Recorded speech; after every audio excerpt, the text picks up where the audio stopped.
Good evening. Good evening.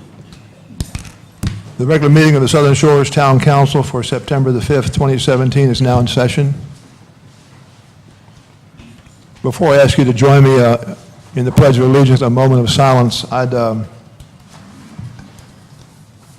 like to remind everyone that we should all be watching the tracks of Hurricane Irma down there in the Caribbean, I think almost there at this point. And also we have a storm called Jose forming in the Atlantic slightly east of Irma. Depending on the tracks those storms decide to take, which we should be kept informed locally by our emergency management people. But keep an eye on it yourself too. If you have a neighbor who doesn't have access to a computer or an iPhone, but you know they're there, just kind of keep an eye on them as well. Please join me in the pledge. Thank you.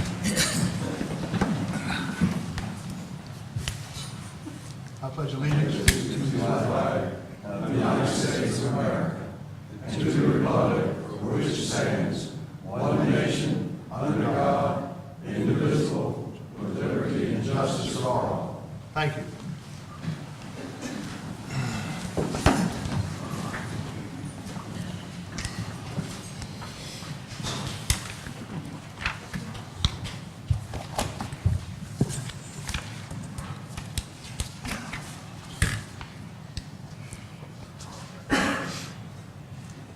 I would ask you to please keep the good people of Texas and Louisiana in your thoughts and prayers. Hurricane Harvey has dealt a devastating blow to this part of our country, and they're really suffering there. So let's give them a thought tonight, this evening, in our moment of silence. Thank you.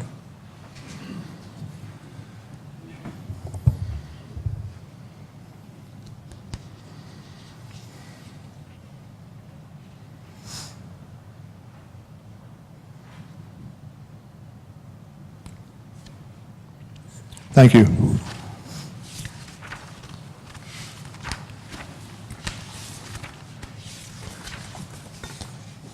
Council, I need a motion to approve the agenda. So moved. Do I have a second? Second. Motion's been made and seconded to approve the agenda. All in favor? Aye. Aye. Thank you. We have an agenda. Council, I need a motion to approve the consent agenda, tab 1.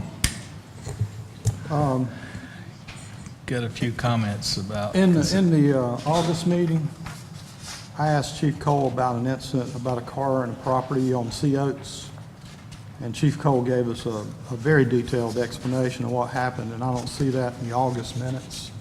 I would move that we approve those council meeting, that agenda based contingent upon that item being added prior to the minutes being posted on the website. Anybody have an issue with that? No. Is that something we can do without any trouble, Sheila? All right. Is that satisfactory, Gary? Yes. So subject to having that particular item added, can I have a motion to accept the consent? I said to approve. Okay, thank you. Do I have a second? I'll second. Second. All in favor? Aye. Aye. And We have a consent agenda approved. Mr. Mayor, can I ask a question? I mean, we got hurricane disaster, and you also brought up Irma. And since we've had the incident in Houston, in Texas, I guess my question would be, do we have, in case of an emergency, and this is supposed to be a big storm, do we have and you actually said something about tell your friends if they don't have a computer or what have you. Do we have a list of residents that are maybe unable to or with physical conditions? Do we have anything in place, medical issues that we could make sure we look after?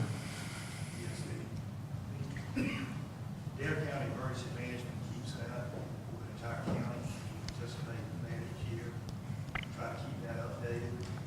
Self-reporting, a lot of it is self-reporting, but we try to keep that as updated as possible. Okay, thank you. Also, last year, we had a lot of stormwater flooding down there. 10th, 9th, 10th? Have we got the possibility of making sure we got pumps in place if we need to do that again this year? We have a reservation with one of our, with a contractor for pumps in the case that happens again. Okay. Thank you. And we also have a approved pumping protocol with EPA and the Department of Division of Environmental Quality for emergency pumping as well. So that's a pre-approval for that. Thank you, Peter. I got one comment, Tom. Earlier last week, I took a walk over there on the beach in front of Pelican Watch, and I noticed the beach obviously is wider, which is good. There was quite a bit lost during a storm, but still there's a substantial amount of beach left. But one concern I had, and I think residents have had concerns about it too, when they did the beach nourishment, they did nothing to the dunes. And people are concerned, well, they felt like the dunes were going to be built up as well. I don't mean in a push, but there was going to be sand added to those dunes, but they're still like they were before.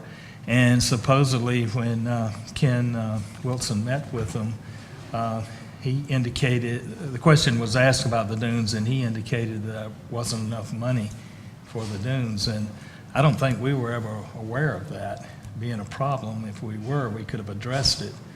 So do you know what has happened here? I mean, the Yeah, dunes and should have been done. I've talked to the 2 or 3 of the homeowners who had the same impression that the people you talked to had. Yeah. We didn't project a dune replenishment. We projected a beach replenishment. And we, working with the money we had available, and we were told what it would cost to do that, to protect those dunes, but not to add to them. And we chose that option. Well, protect it our wasn't taxpayers also- clear to well, me, and it wasn't clear to a lot of other folks. And that's interesting, because a few people have said that, and then when I remind them that, hey, nobody in the dialogue I heard ever mentioned replenishing the dunes or rebuilding the dunes, When, ever. I'll add, when I went to the planning meetings, the slideshow he showed us had a buildup of a dune and then a gradual slope where we got just a flat raise up of about 3 to 4 feet. But 6 feet. what he showed us had a basic, slope up there at the dune. Yeah. I've noticed in Kitty Hawk, they have that in places, but they don't have it everywhere. Right.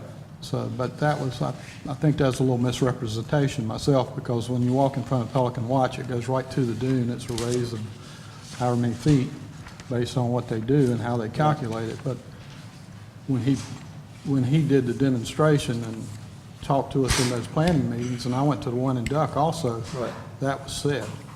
The presentation they made to all the towns and to Right. when I went there too, was a presentation predicated on a town or community rebuilding dunes as well as their beachfront.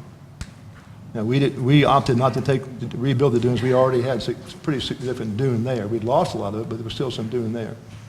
The town of Kitty Hawk had no dune. Right. And Duck had lost their dunes north of, and they were kind of gearing their project and their presentation of their project to the towns who had signed on 2 and 3 years ago and what they would plan to do for them. And our project was taken on later on and did not include any dune restoration. It included strictly beach restoration. And you aren't the first person that said about that they got the impression from that presentation that they thought we were going to have some additional dune put in place. Well- But that presentation involved all the communities and not just one. And our particular project was not included in that original presentation. It was an add-on. And all we asked for was to rebuild our beach and to try to protect those dunes that are there by doing that. And the people I've talked to individually are fine with that. There's been some people who have called me and said, what happened here? We got the same impression that Gary got and you got with the schematics and the diagrams and so Well, forth. especially when they go down to Kitty Hawk and to Kill Devil Hills and they see dunes and they don't see theirs being repaired, Right. they're concerned. I understand that. I It's understand that. And I It's think, pretty It's a pretty bad drop-off. In Kitty Hawk, they're doing what they call a starter dune on the back side of the project. It really came down to volumes of sand and numbers of dollars. And the cost differential there was pretty significant. Kitty Hawk's efforts are going to be in the neighborhood of, I'm going to say ballpark, $17,000 to $19,000 million. Yeah. We only had a small section of beach, and I felt we could address it in the most economical way, and I think we tried to do that. Yeah, concern is if a major storm comes, we're back where we were. So I just thought I'd bring it up to get clarification, because I thought they were going to have a dune build up as well. Yeah, well, they had been doing that for a number of years, building the dune up, and the beachfront was gone. And when we tried to do a beach nourishment, a dune push last year, they couldn't do it. They had to import sand. Right. We were trying to prevent having to import sand anymore, or any more beach pushes, but they can still import sand if they need to. Thank you. This time I'll call on Chief Cole.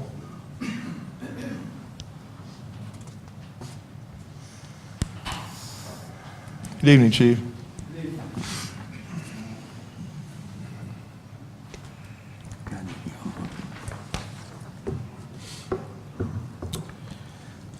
First of all, it's my pleasure to introduce our newest addition to the Southern Shores Police Department. His name is Jamie Hines. He was born and raised in Kitty Hawk. He attended Manio and First Flight High School, graduated in 2005. He's worked as a brokerage in a brokerage office, landscaping, and also as a mechanic right after graduating high school. He also started a cleaning and pressure washing business, which he still runs on his days off. In 2012, Jamie graduated from the COA BLET, which is the Basic Law Enforcement Training Academy. He started his law enforcement career in Kitty Hawk Police Department in 2013, and we were fortunate enough to be able to hire him in July of 2017. He's married to his wife, who is in the audience, Carly Hines. They were married in 2016. She's a preschool teacher at Kitty Hawk United Methodist Church. His parents, Wayne and Millie Byram, who are in the audience, as well as Jamie and Kristen Hines of Wanchese. And Wayne Byram is also the retired police chief from the town of Nags Head. So now I know where he gets his work ethics from. Just a little bit about the selection process. There was approximately 15 prospective candidates in the pool, and after in-depth interviews and processes, Jamie quickly rose to the top of the pool, and that was because of his hard work ethics, his professional demeanor, his sincere honesty, and his sincere desire to serve the community that he was born and raised in. And he also possesses a great desire to learn and grow as a police officer, and we're very proud to have such an asset as Jamie. Thank you, David.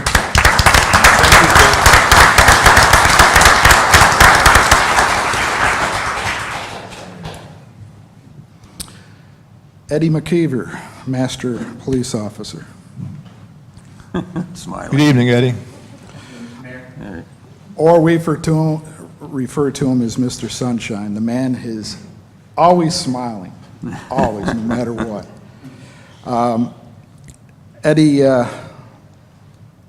has 6 years with the Southern Shores Police Department, and prior to that, he was a police officer with the town of Nags Head. He has an associate's degree. He's also a United States Navy veteran. He is married to his wife, Jessica. She's a emergency room registered nurse here at the Outer Banks Hospital. He recently completed and received his traffic crash reconstruction certification. In order to do that, without getting into a long, in-depth process, he had to complete a mandated 500 hours of training courses and successfully complete each and every one of those before he was able to obtain this. Again, he's always smiling. Eddie's got a positive work attitude, and he's very hardworking. And he deserves this very much. He's worked very hard for it. Eddie, congratulations.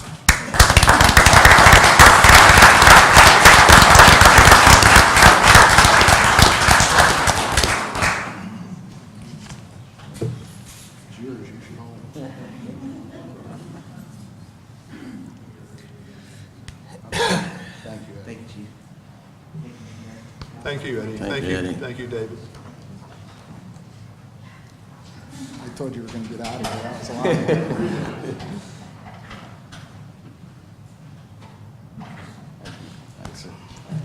Thank you. Thank you, David.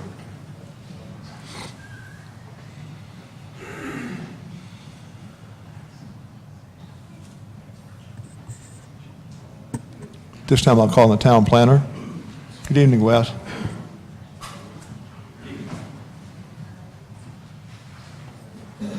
Good evening, and thank you, Mayor. Members of the council have a report for you all for tonight.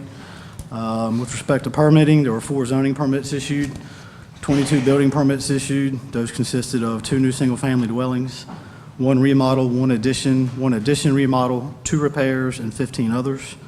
There are currently 23 single-family dwellings under construction in the town, and the total amount of fees collected in August was $6,944.90. With respect to the town's land use plan update, we received 1 response to our request for proposals that was distributed in August from qualified consultants to update our currently adopted land use plan as directed by council. And another request has been distributed, and proposals are due no later than September 13th.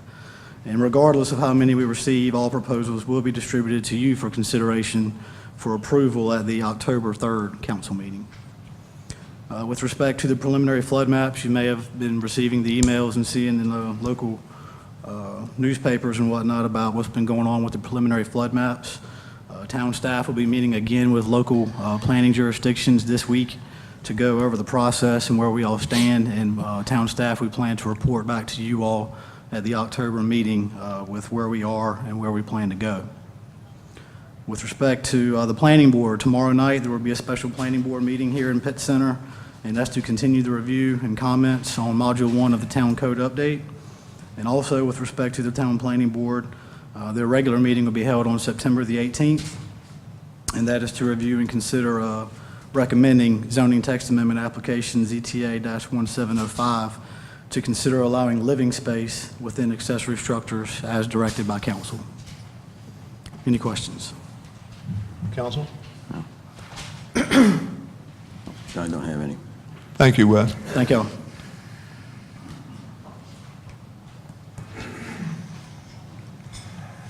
David Cole. Good evening again, David.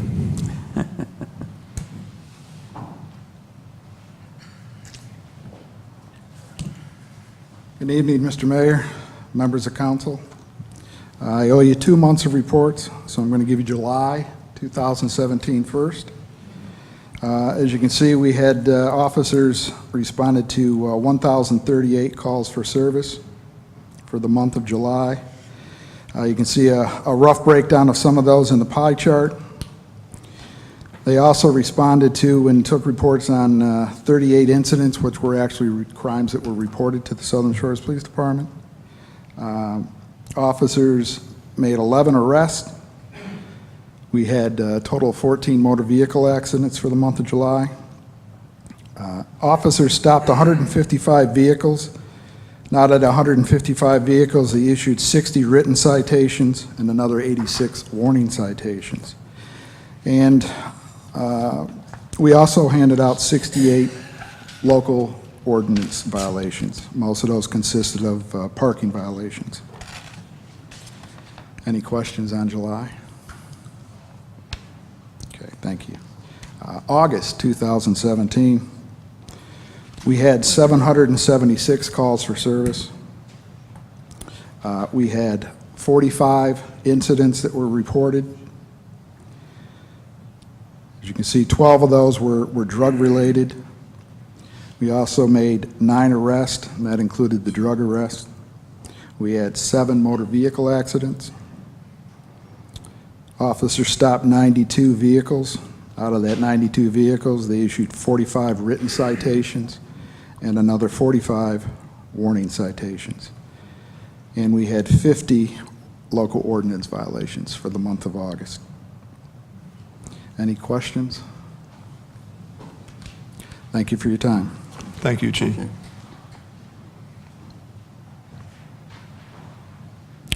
Chief Limbacher, Southern Shores Volunteer Fire Department. Good evening, Ed.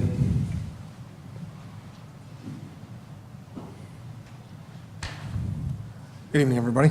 Good evening.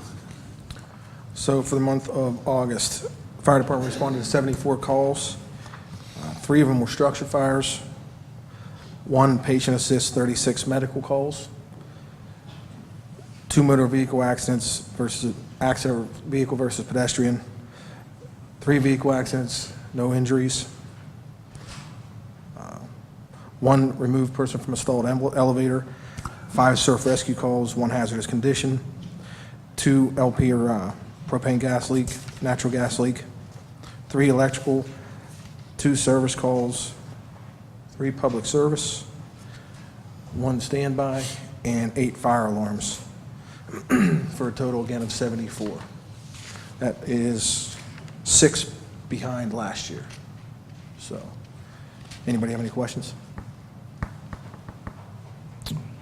Thank you. Just- Go ahead. Go If I ahead. might just add, update on the building is Stuart, Cooper, and Neal are currently in the process of making, designing the sketch for the building, and hopefully, I'm thinking by January, we might have something to actually show somebody. So, anybody have any questions? Nope, I don't have any. Thank you. Thank you. Appreciate it.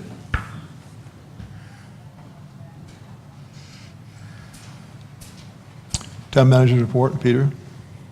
Thank you, Mr. Mayor. And for tonight, first item, I'd like to report to you that the auditor has informed me that the audit of town finances for fiscal year 16-17 should be ready by October 1st. In that time, the better we get it at the staff level, I'll forward it to the council and also post it online for citizens review. The town, as you mentioned earlier, the town staff is keeping an eye on all the tropical storm activity, prepared and encouraging citizens to subscribe to the Dare County Emergency Management notifications, which come automatically via email. That's the easiest way to get up-to-date information from anybody in the county. It includes the weather and all the significant items that are necessary, and it can be updated by email. It's the same thing we get. It's directed by the council. The town engineer is proceeding with designing, preparing designs for the capital infrastructure projects that the council did approve in July. And of course, recall that those are the southern end of the Oak Trail, Powell Lane is recommended, Clamshell Trail is recommended, and the intersection at Skyline Road and C12 for stormwater improvement management. Also, I wanted to emphasize the town planner did report to you tonight about the status of preliminary flood maps. And we make this report in October. On that, we sent a lot of flurry of activity among coastal communities in North Carolina regarding preliminary flood maps and what they intend to do. Beach nourishment project is complete now, with the exception of the sand fencing installation. Our town's beach stabilization contractor told me they would hope to start this week on it. The delay has been, of course, the last one we had. We didn't want to start with water coming up like it was, so hopefully we'll have some spells we can go ahead and begin. And recall, it'll be for 2,500 feet, every 10 feet in sections of 10. So that would complete the actual project that the town was obligated for. The couple of public events in the town this fall. The first is the charity surfing tournament, scheduled for Saturday, September 23rd, and that's held on the town's public trust beach, accessed there at the Southern Shore Civic Association's Chickahawk Trail Beach Access. And that is a Saturday, typically takes all day. The second is the annual Veterans Day ceremony, which is hosted by the town and the Knights of Columbus, and that's on a Saturday this year, November the 11th at 11 a.m. And I will not be facilitating that this year. We'll have a replacement for me, as I'll be on vacation the 2 days previous to that and the 4 days following that. So that should be, again, we'll have a rain location in the Pitt Center as well. And that's my report for tonight. I'll be glad to try to answer any operational questions anybody has. Peter, I have a question, and you mentioned it, I think, in the last meeting. Thank you.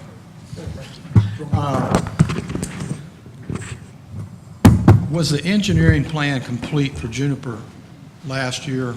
Was that, when we were talking about the roads last, I think you mentioned the last time, we need to keep in mind Juniper was complete or something when we took it off the table.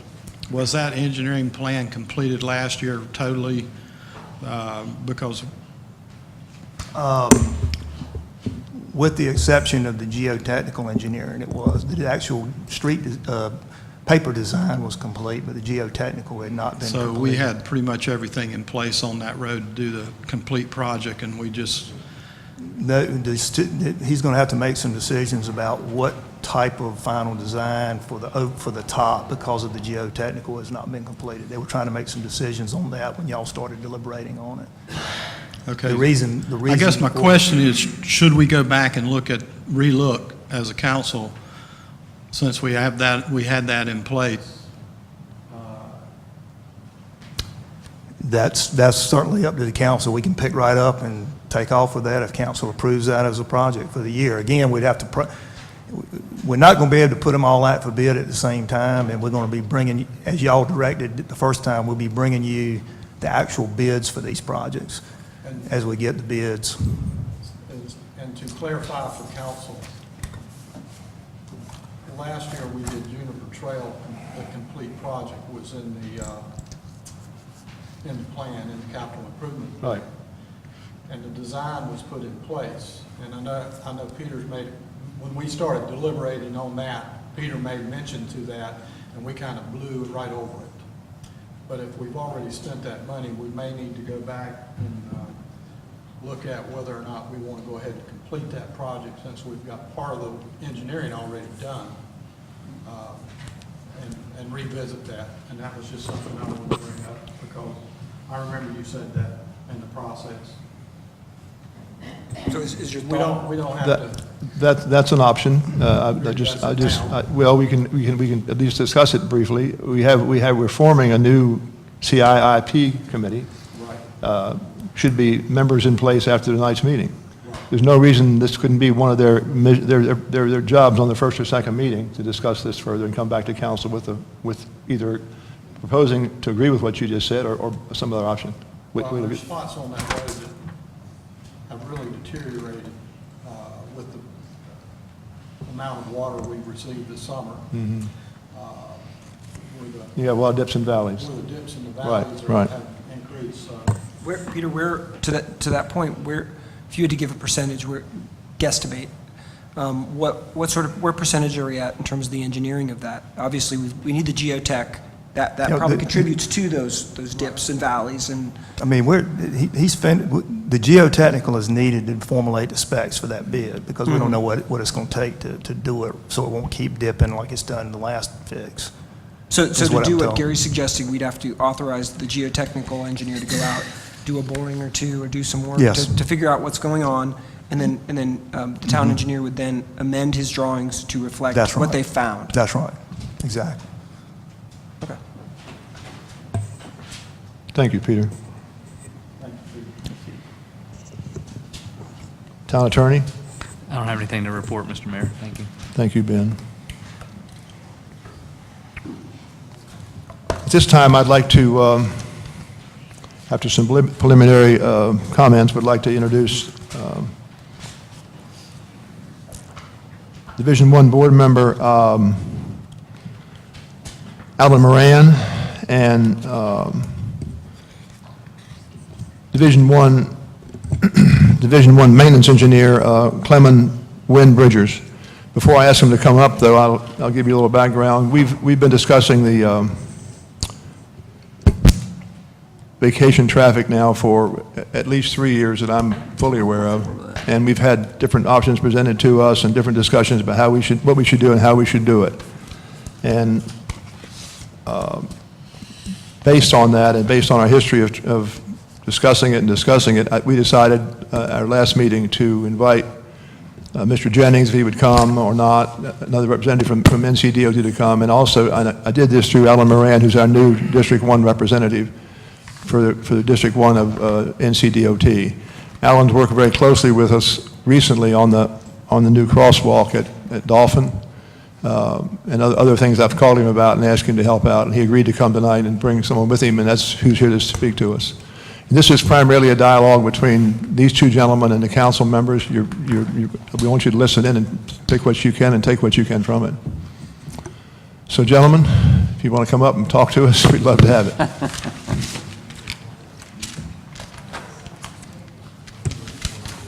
One other bit of background. Let me just throw this out, so they're not being caught cold turkey or not know what we've talked about in the past. We've discussed internally, for your benefit, the idea of a no left turn from Highway 158 after you cross the bridge on South Dogwood, and blocking that, somehow controlling that light or controlling that lane so people couldn't make a left turn. And that would be done on weekends only from certain hours. We'd pick the hours, 9 to 5 or 10 to 4 or whatever. The other thing we've talked about in meetings and in a lot of conversation is the idea of closing a couple of our bridges, close the Dick White Bridge completely, except for emergency vehicles possibly, or even close it completely on the weekends, and the Trinity Juniper Bridge, because the Trinity Juniper Trail is going to be the second option once you can't make the left turn on South Dogwood. And then the third option that was discussed and looked at as far as cost was just to gate the town, 10 or 11 streets that we have traffic coming through on, just to shut them all down. There's been discussion about all three of those things. We've had a lot of other options thrown out, like 25 stop signs and speed bumps and things of that nature, but just want to get your thoughts on what you think we could possibly consider. Thank you.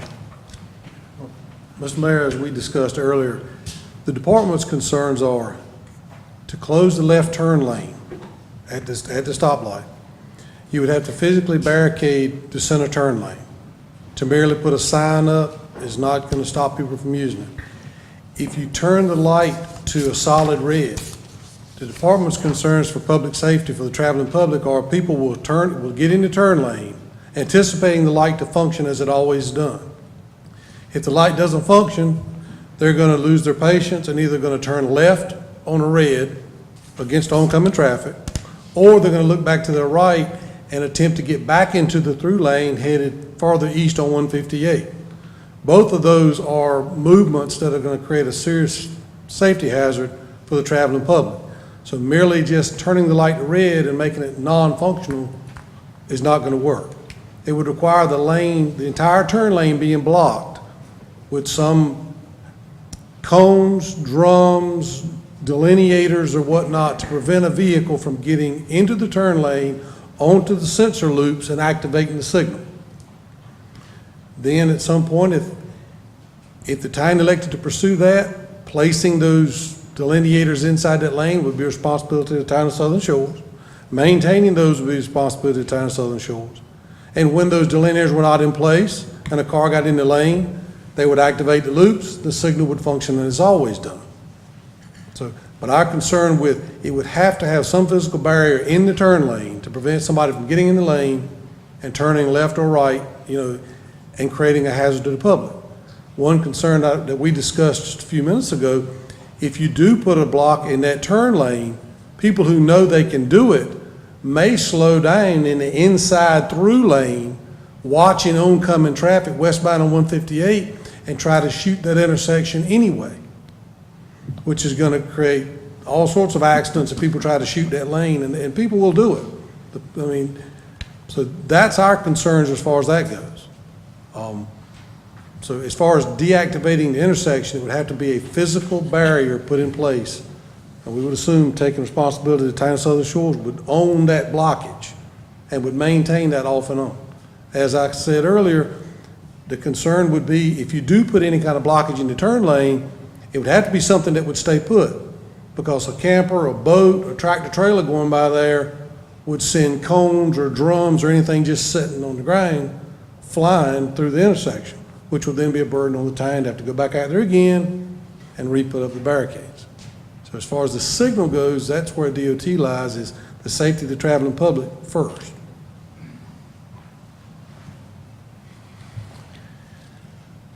The other thing that I thought of was in addition to having the traffic signals there and deactivating that, you still have the potential of someone going on past that intersection and taking the very next left turn they can take, which might be the shopping center, or it might be Duckwoods Drive, or it might be just a U-turn if there's not much traffic coming, and coming back and making a now illegal right turn after they've made an illegal U-turn. That was discussed. Alan, do you want to add something to what I was Gwen just, said? if GPSs are sending folks to take a left turn, as soon as you pass that, they're going to be reroute you down Juniper, or probably not through the marketplace, but somebody that knows the area, cut through the shopping center, and get back to Dogwood.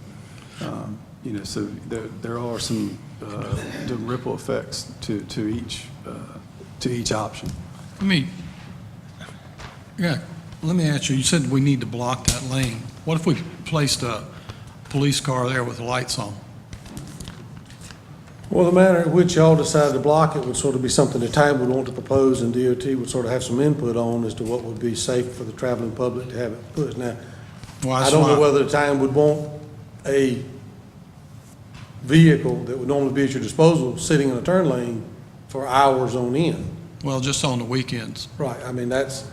I'm just That would thinking be something. we have cars we park around without Yeah. officers in. Well- And what if we put a sign out on 158, one of those informational signs, the big lights that says no left turn Well- between whatever time and at Dogwood intersection? Any kind of advance notice, the more notice, the better. The one problem with putting a vehicle, a truck, an attenuator, or anything, people can get in behind it or get in front of it, and those loops are spaced out. There's not just one. There's. Right, I understand. They're gonna get on a loop one place or the other if, in the department's opinion, there is not a row of cones, delineators, or somewhat that completely close that length of that turn lane where those loops are. And the vehicle can activate the loops as well. If there's a vehicle sitting on the loop, our signal system's gonna pick up a police car sitting on the loop, just like it would a tourist looking to get north, through the town, so. Yeah, but you can't get through if you've got a vehicle sitting there with But what flashing that's lights. gonna do is that's gonna make the signal silent. Right, I understand that, but it doesn't give anybody, and if we put a sign up there that says no left turn between the hours, like we've got right out here, between the hours of what we got out here from 7 to 7 on weekends. No, it's 10 to 7. If that's an option, because, They can use that same sign message board right, and indicate that there was no left turn at Dogwood Trail. They can do that on the same board or a Right. separate board. and we're looking for options. Right, and I think that's the thing. If a vehicle is sitting on that loop, what we don't want is, we don't want y'all to have to go to our signal box, open our signal box and change the signal timing on our signal. Right. And then go back and turn it back off to like deactivate the loop, then reactivate the loop every time you move the car or whatever. So, that's, keeping people off the loop is the key to keeping the signal from functioning. If the town elects to pursue some blocking mechanism, we can entertain conversations as to the appropriate method to use. Excuse me, talking about blocking mechanisms, why couldn't you block the lane like you've done over in the shopping center where Harris Teeter is located? If you're coming north and you want to make a left turn into that shopping center, through traffic can't come over into the turn lanes, but if you plan your turn far enough in advance, you can get into those lanes and make your left turn when you get the proper signal. That blockage is, it looked like some kind of concrete curbing. So what you're, I guess, describing is something like a a dedicated left turn lane or a leftover lane where Yeah. you've got that small narrow island. Right. I mean, And then limit the amount of time that the signal stays green, so it's a deterrent. I mean, if it starts backing up, people are going to get frustrated and they're not going to try to turn left. well, But then you got a safety concern, the vehicle's backing up into 158. You know, But you have it over there at the shopping center in front of Harris Teeter too. I mean, it can back up. I've seen it on a busy day. Nothing like the volume we get on a Saturday or Sunday and then coming into, off the bridge. Maybe not, but we've got to do something. I mean, the residents are just, are up in arms about it. I mean, the neighborhoods are being impacted, and you're talking about safety concerns. There are a lot of safety concerns in our neighborhoods. I mean, cars coming in and speeding and running stop signs, and people, I don't know why, but a lot of them are being very obnoxious, threatening citizens and that sort of thing. We need something. I mean, the town is just, on a Saturday, is just brought to a standstill. And there's some citizens here tonight that can tell you really what they've experienced, and people are tired of it. And that's why we want to come to you and see what the options are. You know, we're certainly willing to help in any way we can. Our thing is, you know, especially at the intersection, you know, the left-hand turn is an issue, but at the same time, anything you implement is also going to affect the residents on there. You know, we can't have a no left turn these hours except for residents. You know, then everybody's going to turn. You know, that's just like putting a sign up. Well, no, I expect the residents to follow the rules like everybody else. They won't be allowed to turn Right, left I'm either. just, you know, I'm just throwing that out there, that, you know, it's gonna, even if we close down that left-hand lane, like we said with barricades or barrels or cones, you know, folks are still, you're gonna push that traffic down to Juniper, so we just need to be aware that, you know, it does have a ripple effect to it. Certainly, some will keep going down to 12, the original route, but with each option, there are some other effects.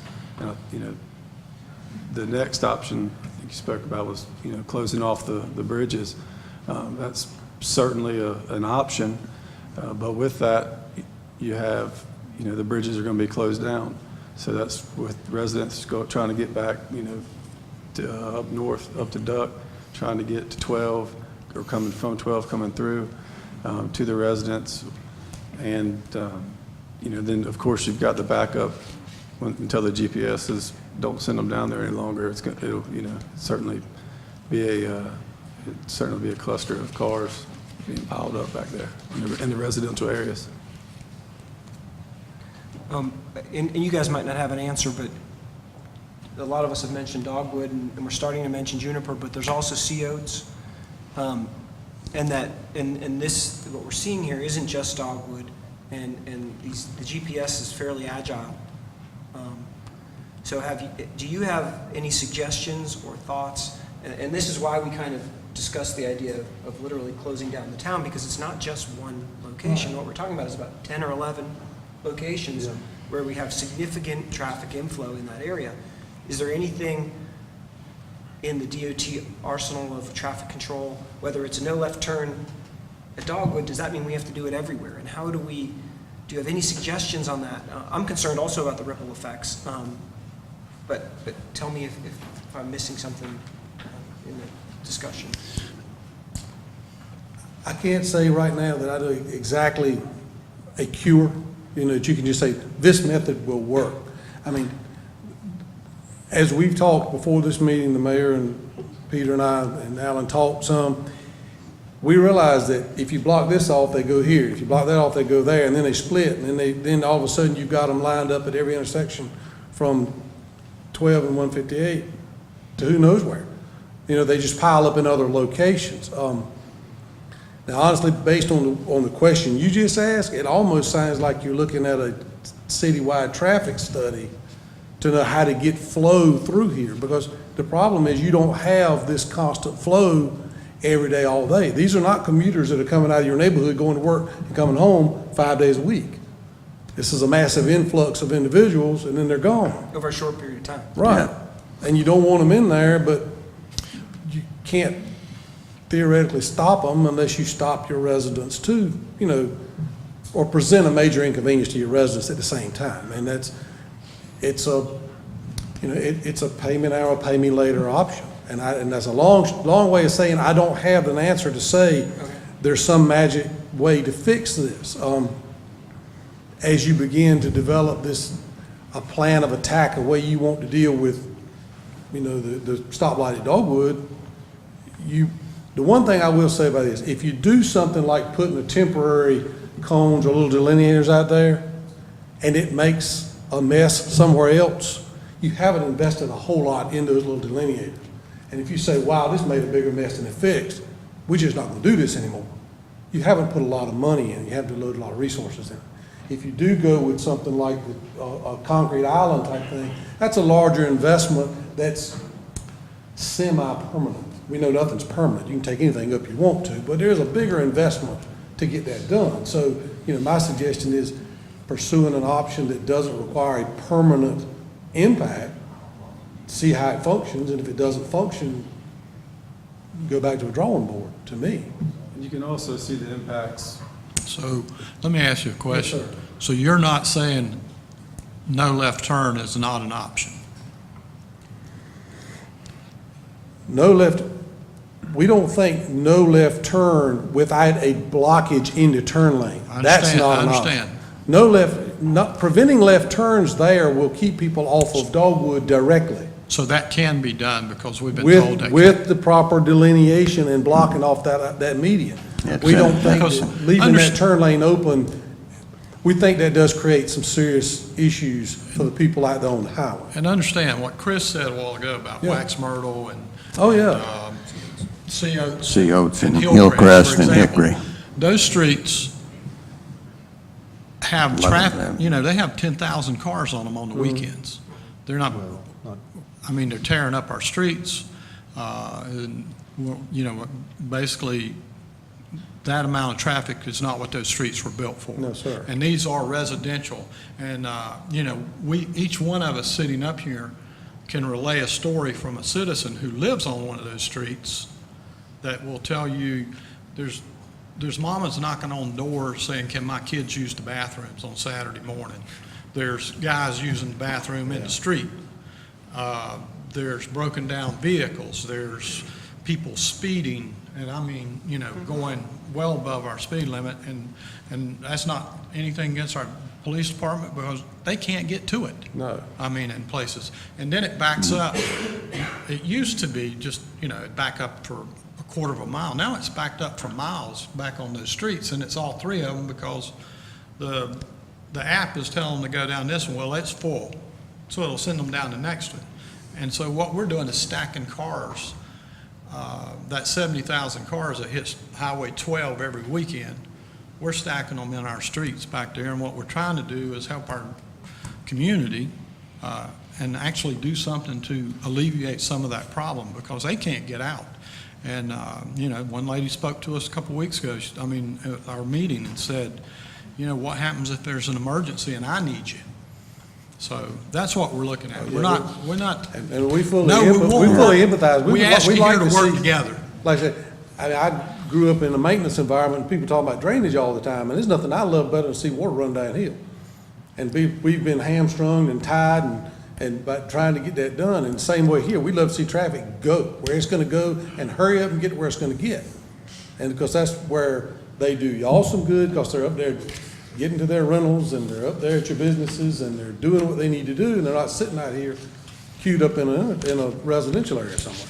So we want to work with y'all as best we can, but, you know, there are certain things that we don't feel like just a sign, a message board or whatnot saying no left turn here without taking a physical constraint is gonna fix that. Now, and like Alan said, it's not gonna stop people from going into the next available, because we all love that GPS says recalculate, and it goes here. And then you miss that intersection and you turn into the next one. And so, and Peter said he'd already investigated the GPS approach, and no traffic engineer he ever talked to would even touch that. about trying to get mapping companies not to map Right. a thoroughfare. Yeah. So, It looks like from what we're hearing tonight that we can take the measures we think are necessary as far as no left turn. Yes. You would support that with some signage. You can give us your direction and counsel as far as what would work and what wouldn't work as far as the barricades. right. The thing we don't know at this point, and from that, I gather, I'm comfortable thinking that we might reduce the traffic on South Dogwood and probably East Dogwood for a little ways, and maybe up on Hickory. I'm not sure we're going to reduce the traffic volumes way down when you get up on the north end of Sea Oats and Hillcrest, because people are going to come up Highway 12 at the intersection up through Chickahaw, and they're going to look for the first place they can make a left turn and get off Highway 12 going 0 miles an hour and find the street they can go a little bit faster on. I would be wrong about that, but I'm not sure it's not going to happen. Well, like I said, and I think the thing to consider, you're going into the time of year, hopefully, it won't be like you were trying to start this on Memorial Day. Right. Hopefully, at least if you want to try something, you're trying it not during the heat of the summer, you're trying it as things are beginning to back off a little bit. But like I said, I would suggest doing things that don't require permanent installations and the major expenditure of funds until you see whether they're working on. And then you can, if you implement something that doesn't take a major implementation of funds, you can, it's temporary, it's easy to pull back on, you can then see what effects it does have, both positively and negative. Would you guys be supportive of not, I'm in favor of the most comprehensive solution here possible of doing multiple streets as part of this test.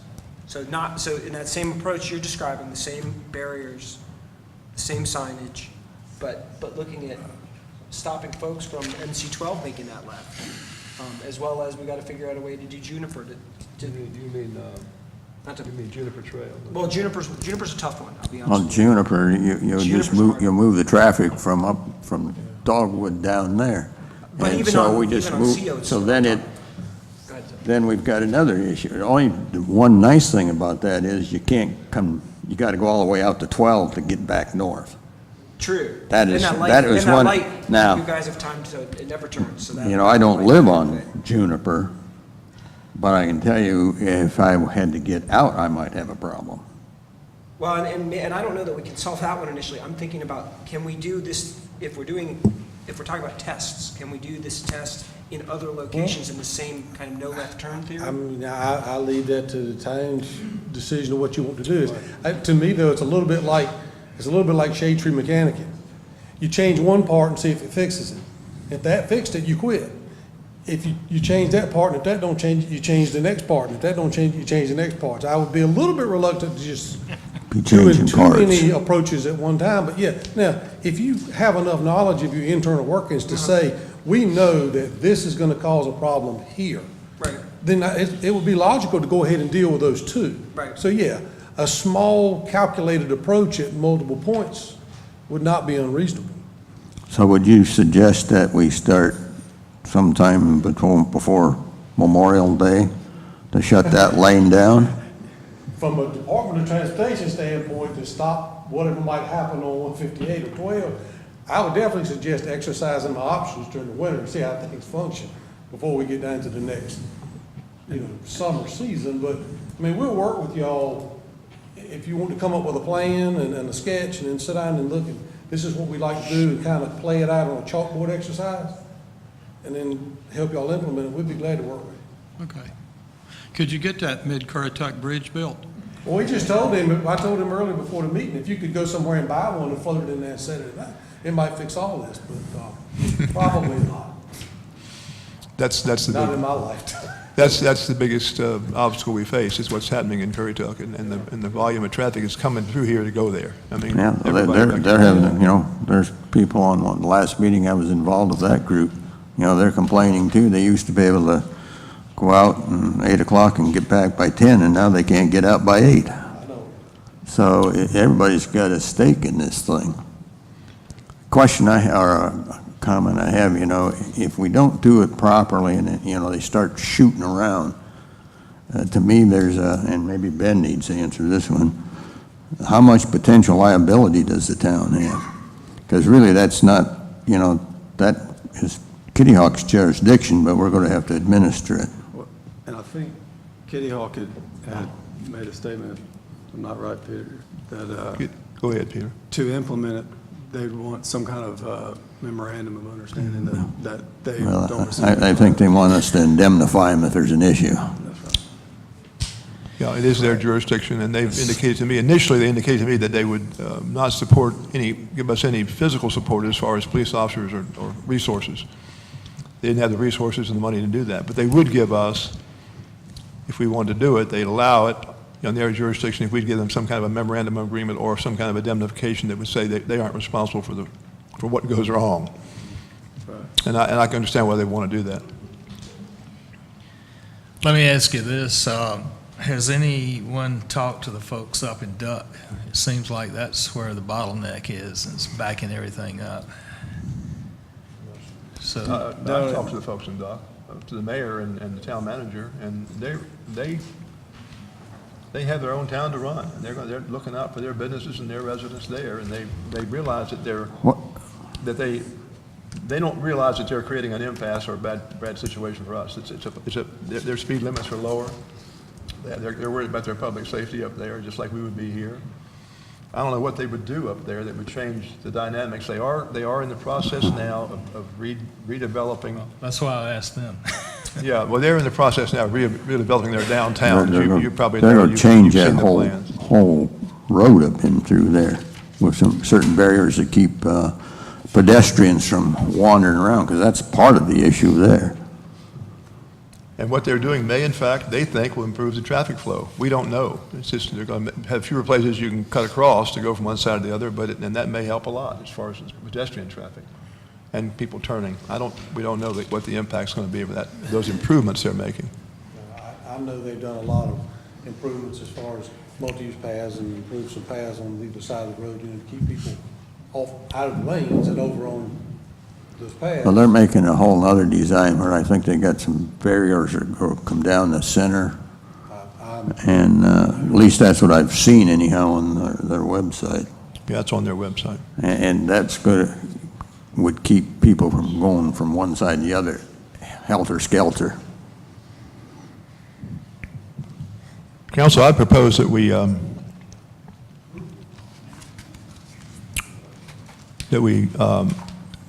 ask our town manager to come up with some cost analysis for this, what this this venture would involve financially if we do the no left turn as the first step. And we can discuss that next meeting after that, over the course of the winter if we want to, and it's not something we have to do right now. We want to be prepared for it come spring and summer if we decide to go one of these options. Anybody have any further questions for Mr. Moran or Mr.? We need to, what sort of barrier are we talking about putting in there that would work? I mean, it seems like the barrels and the plastic stuff will get blowing around. So because that'll have an impact on what type of costing we do. There are several different options. You got the barrels and the cones, which, as you said, will have the tendency to blow over. But there are also some traffic barriers which you can construct the mount in the pavement in the roadway, and then you come and stick it in, and it has a flex back. So if it gets run over, it pops back up. They do. I'm not sure the exact cost, but they do have an installation cost and that sort of thing. So those would be put in on Friday night or Saturday morning sometime, and then They're going to resemble something like the delineators you saw down the center line of Rockmore Bridge, when we had switch traffic and have those delineators, something of that nature, that you could put the post in, you leave the base in place. Yeah, the base Put there. the post in, it would block it out, and when it was time to remove it, you could remove the post, and the base would stay in place. Something of that nature, maybe not exactly like those, but something like that. And the time frame would be whatever schedule this council. Yeah, our time frame would be controlled by us. We would say we want the road closed from 9 to 5 on Saturdays and Sundays from Memorial Day through middle of August or something like that. We can work on that. Memorial Day through Labor Day. Through Labor Day? And that's fine. What I'm finding, I think, and the police chief would probably verify this, we're seeing a pretty sharp drop-off of traffic after the middle of August. A real peak of traffic the first weekend, Memorial Weekend, and then it kind of dies till the middle of June when school gets out. So we kind of play that, be more consistent than I'm talking about, but use our own judgment as far as the hours we actually enforce this. Question, do you have other, I mean, in your experience, I mean, you work with roads all the time, do you have other options like that we could put in place possibly? I mean, we're talking about the left-hand turn, I know that, but is there other things we could do to cause traffic control or traffic, like speed humps or anything like that, that would help us with the traffic in those areas? I mean, we are only talking about one thing here, but Those devices that you're talking about is what we call a traffic calming device. Yeah. You know, speed tables, speed bumps, things of that nature. That will slow down that will by nature slow down the vehicles once they get in there. Yes, I mean, those types of speed calming devices exist, and they are effective once people learn it, especially if they're, for example, speed bumps or traffic tables that are painted and delineated in advance. The last thing you want is somebody flying down through there and one that's not delineated and hit it and knock the oil pan out, and they're gonna come looking for somebody to pay for an oil pan. But yeah, they do help, and they will slow down speed used in y'all's street system. But once folks are in that system, though, they're not going anywhere for a while. Oh, I know. I mean, it's backed I know. up, so I mean, They're the not speed, gonna, they're not gonna keep cars out of the neighborhood. right, Just speed's slow only them part down. of the issue. but That once just they're in there, slows it down. Everybody's in there, they're Yeah, just that's- backed up. That's not gonna fix the volume of cars that's gonna go in there. That's right. Do you find when you put those in that if you have them spaced too far apart, you end up with the problem, okay, I'm over it, now I want to go to the next one? Once the ones that are using it habitually learn it, yeah, they'll know there's a bump up there in front of that house. I can go as fast as I want to between these two and slow down and run over it and do it again. I mean, that's human nature. To people who repeatedly use it. Alan, Wynn, unless we have further questions from the council, I just want to thank you for your time this evening. A lot of help. Thank you very much. Anything else? As far as implementing this design, or however, what design or option we come up with, anything we can do as far as department standpoint, just let us know. Glad to help. Thank you. We'll be in touch. Thank you. Thank you. Council, anyone want to take any action on this right now, or you want to wait on this? I would like to see us get the cost, some more detail to what's going to take place and what kind of device we'll be using, and because that's all going to add the cost, and we're going to have, if we do something like putting those posts in, then you've got to figure out what's the personnel cost going to be as well.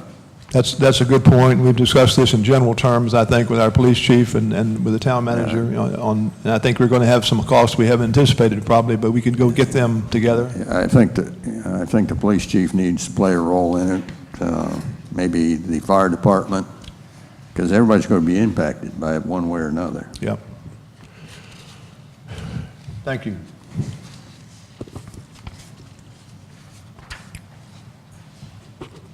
Board reports. Sam Williams, the Planning Board Chair. Good evening, Sam. Good evening, Mr. Mayor, Council. I've got a rather lengthy report this evening.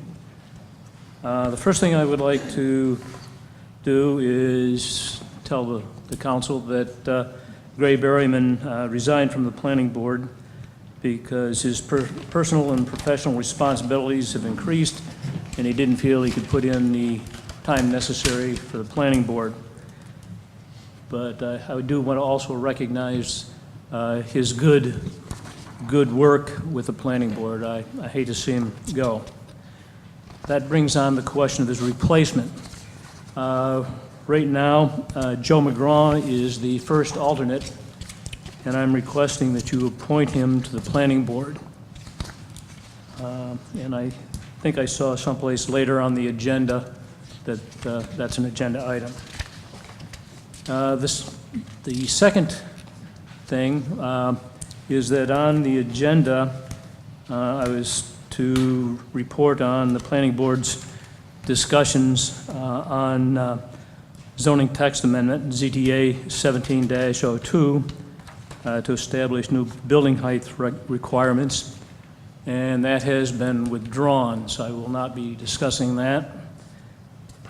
So the next thing is that in past reports, I have indicated my concern about the time that it was taking to do the review of the Module 1 of the Town Code update. And other folks have been concerned about that it's time that's going to be taking. I estimated that it would take about 12 months to complete the review before we report it out to the council. In thinking about ways that we might shorten that review, the planning board decided that we would look at the more complex issues, some of them identified in the Module 1, laying out various options, and some of them the planning board would identify and handle those first and make recommendations to the town council so that the town council could act on those items. And then the review of the rest of the module, things looking at is this term defined? Oh, it's not defined, let's add a definition, or these definitions don't match, or things like that. I think that the planning board could go through fairly quickly. I think the difference is that the changes that the council could make in a very short period of time could probably be done within 2 or 3 months after the planning board report on them. And if we wait until the planning board reviews the entire module before we report back, the council would not be making recommendations for changing to the town code for 15 or 16 months. And some of those things might be critical things that you'd want to look at for that 15 or 16 months. So having explained all this, and I did send a memo to the council on August 11th with a brief explanation of this. Tonight, I'm going to submit 2 zoning text amendments to the council for the consideration, and I'll make my presentation, and it's up to the council whether you want to discuss the ZTA individually after each of my presentations, or wait to the very end to discuss them after all the presentations is done. So let me start. ZTA 17-03 is to establish new lot coverage requirements submitted by the planning board. The purpose was to increase stormwater retention. Currently, let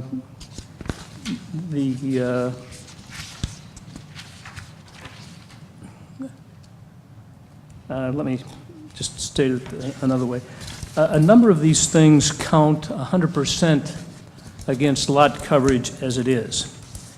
And that has been a concern to some folks because I don't think they realize that the planning board has kept lot coverage at 30%. So let me go through the proposed changes. Pervious materials, for example, pervious concrete, turf stone, and pavers for driveways and parking areas will contribute 50% rather than 100%. I think that if you stop to think about it, these are costly to install, and it shows a commitment to reducing stormwater runoff, or the fact that folks may be very close to that 30% lot coverage issue. Second recommendation is gravel or grass driveways with a pervious base does not contribute to lot coverage. Currently, all driveways, whether they're grass or concrete or gravel, contribute 100% to lot coverage. Again, these would be costly to install because of the requirement for the pervious base, and the pervious base would require documentation that would be reviewed by the town engineer. So, again, that is a costly procedure. The problem with the gravel and grass driveways in the past has been that they get approved, the house gets built, the occupancy permit gets issued, and then at some later point they come in and concrete over the grass or gravel driveway. A lot of people don't realize that the town discovers that. There's a warning, and within 15 days they have to take action to correct that, or it's a penalty of up to $500 a day for noncompliance. And we recognize that it's the complaint-driven process that we now have probably will not work in all cases. And I've talked to Wes and about things like logging these grass or gravel driveways into a simple log, where they are and so on, and then either, once a year, checking on them to see that there's still grass or driveway, or just in normal business moving around town, have somebody like Wes check to see if there's still grass. Gravel walkways is the third thing, and we've decided those do not contribute to lot coverage at all. That's the current policy, but it's surprisingly not specified in town code. It's just been interpreted like that for years and years. The next one is outer 4 feet of eaves do not contribute to lot coverage. Currently, all eaves do not contribute to lot coverage, no matter how big they are. And that's another one that is not specified in town code, but it has been interpreted like that for years. Pool area, up to 500 square feet, does not contribute to lot coverage. That's the pool itself, the water. And the reason for that being, if anybody has a pool or knows anybody has a pool, and that pool can retain a lot of water before it starts to overflow. There's usually 5-6 inches between the water and the decking. And concern has been expressed about a pool overflow and it being drained or pumped, saturating the soil. And we just didn't think that that was that big of an issue, because as far as impacting the septic field, most septic fields are not in the same area where a pool would be located. Pools in the back of the house, septic fields in the front of the house or side of the house, something like that. Our stormwater regs are all developed on an 1.5 inch stormwater event, and after that, runoff, can't be controlled under our current regs. Well, a pool will hold more than an 1.5 inch stormwater event. It holds a lot more. Those are the things that the planning board is recommending. The increase of the size of a house going on that lot, yes, is if they do take, if you accept some of these things, yeah, there's a possibility or likelihood that the house could be larger. But with that 30% lot coverage restriction still in place, if they're going to build it up to the 30%, then most of us know, in the house that we live in now, a lot of us are very close to that 30% lot coverage anyway. So I can't see a lot of houses being much bigger than they are now. So the planning board determined that this ZTA is consistent with the land use plan and is reasonable in public interest, and we recommend approval of ZTA 1703 as proposed. It's up to council whether you want to discuss this one now or wait till after I present the second one. I think you should present the second one. We're going to get this in public hearing as well, Okay? if you don't mind. Okay. Council, are you okay with that? That's fine with me. Let's, I got some questions for I've that. got a lot of questions. Yeah. All right, hold that. Gary wants to ask a question. Yeah. 50, okay, I'll start on pervious materials. You said 50%. How'd you come up with that, Sam? 50% is the number that is most often used when you're looking at turf, stone, and pavers. Because I think when we did the marketplace, if I'm not mistaken, we went with 67% or 60%, I can't remember which it was, but I think it was 67, that we would have given them for pervious material parking. Just- We may have, but in talking with folks, 50% is usually the Residential. It's a residential versus commercial use. I'm just asking why, because Ben's going to come back and say, why'd you come up with that random number? The other thing is pervious material has to be cleaned or it becomes permanent material. You have to vacuum and all that. Did you account for that? We did not. Okay. Not all pervious material. Well, Turf stone, you're not going to vacuum turf stone. Well, you could, I guess, but it's a commitment. and the grass and the gravel driveway, my understanding, that used to be, it didn't count at all until they built a house, and then the council changed that completely. Not too many years ago, a house was built that took advantage of the way it was, and they did 30%, and the council, and that's way preceding us, it precedes you too. So I'm just wondering if anybody brought that back to y'all's attention, that was an issue back in Southern Shores, We were aware of that. and then you're willing to change it back We were to, willing to change it back. The difference being that we were requiring a pervious base under the grass or gravel driveway. And that has to be approved.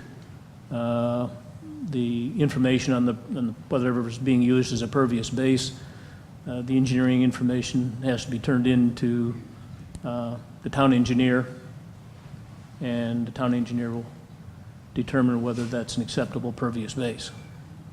okay.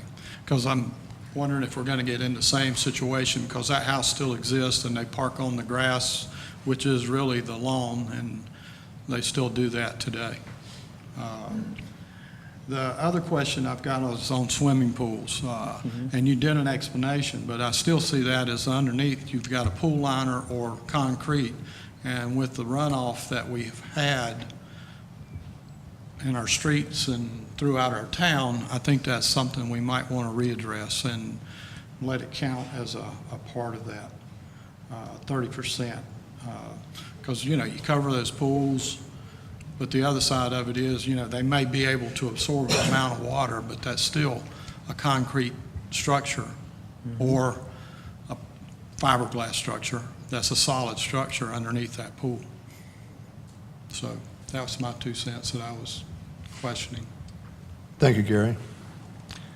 I've got a couple of questions, Sam, about the process of why did you pick this particular zoning change rather than others?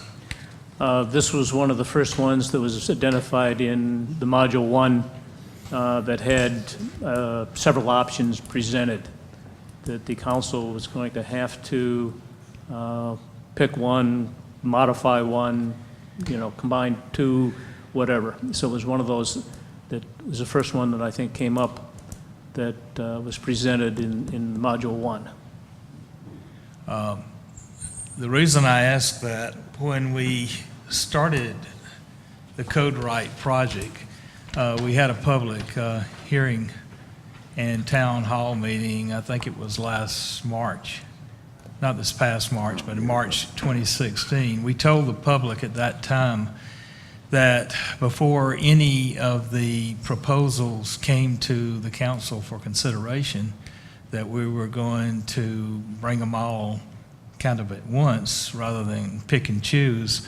And that's what the public has been expecting us to do, and now we're, to a sense, we're cherry picking. And I've had some people challenge me on that and question, why are we doing that? And I haven't been able to give them a good answer unless you're changing the rules in your planning board. I don't think we're cherry picking. I think that we're trying to improve the timing of the review process, and the Module 1 has been out there and available on the town website since it was first submitted to the town. So I think that it probably has been available to folks to look at. But my concern and the planning board's concern, and even some council members have expressed to me the concern about this review process taking so long. No, I understand. It takes a long time. It really does. But I think the council owes it to the public that if we're going to change the process, we need to notify them. We need to vote on it, because we Yeah, we need to vote on it. We We really actually do. voted on a process that the consultant recommended to us. Exactly. And another thing that concerns me about this particular ZTA you're bringing up, when we had the survey that was presented by the Code Right contractor, Chad Meadows, I believe, the results came back where the town said, or most of the people said, and it was greater than 60%, they didn't want to change the lot coverage ordinance. They wanted to keep it as is. They don't want to change anything because I think there's concern in town about stormwater runoff. We've got some very serious problems in town, all over town, especially after a major event. So basically what we're doing, if we act on this, we're going against the town's wishes based on that survey. And I assume that survey is still valid. Is that correct? Well, as I stated at the beginning of this presentation for this CTA, that we were trying to increase stormwater retention. So, yes, I'm very much aware of the whole stormwater problem that we have here in town. Well, my understanding, the more stuff you put on a lot, the less opportunity for it to soak into the ground. Well, right now, under the current system, we have a 30% lot coverage maximum, Yeah. and we haven't changed that a bit.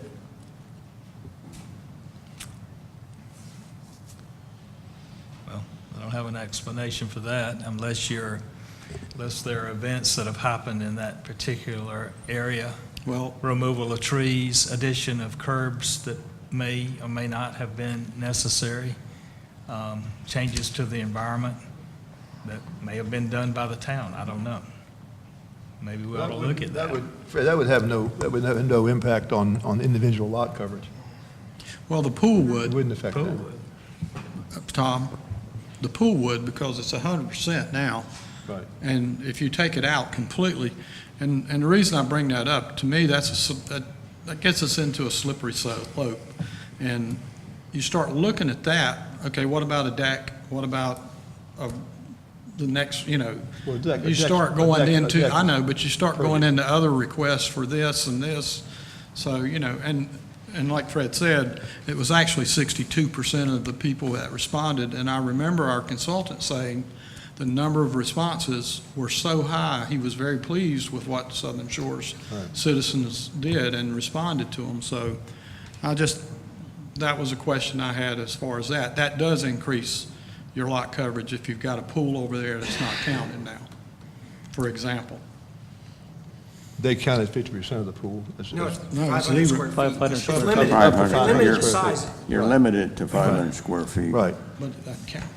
No, I know, you're right, but it sounds like you guys, in doing this, acknowledge that and limited the size of the pool. So they could put a 1,000 square foot pool in, but you're not gonna get that trade-off. Yeah, but it's another thing with pools. Generally, pools have concrete walkways around them. Is that correct? That And adds to. that's covered in lot coverage. That's in there. Any part of your lot coverage. I know that. That needs to be identified. So I guess my question is, they're not dwelling on this particular ZTA, but it's the process. Are we following the process we said we were going to follow? And I'm beginning to think we're not. And Do we need to change the process? well, that's a good point. I think Mr. Williams has made it very clear to us why he came to us with this recommendation. No, I understand. I'm not faulting his recommendation for trying to speed things up. I know it's frustrating, but the thing is, we told the public one thing, and now we're doing another, and we need to be consistent. So maybe the real issue is the council needs to vote on whether we continue as we said we were going to do, or we're going to change the process where we can be more expedient.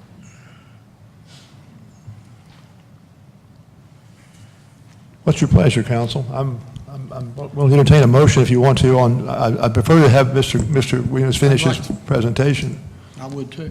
and then we'll decide how we want to have it. Okay, that's fine. Okay? You want to go on to the next ZTA? Yes, the next Thank you. ZTA is 17-04, and it's to establish new building height requirements.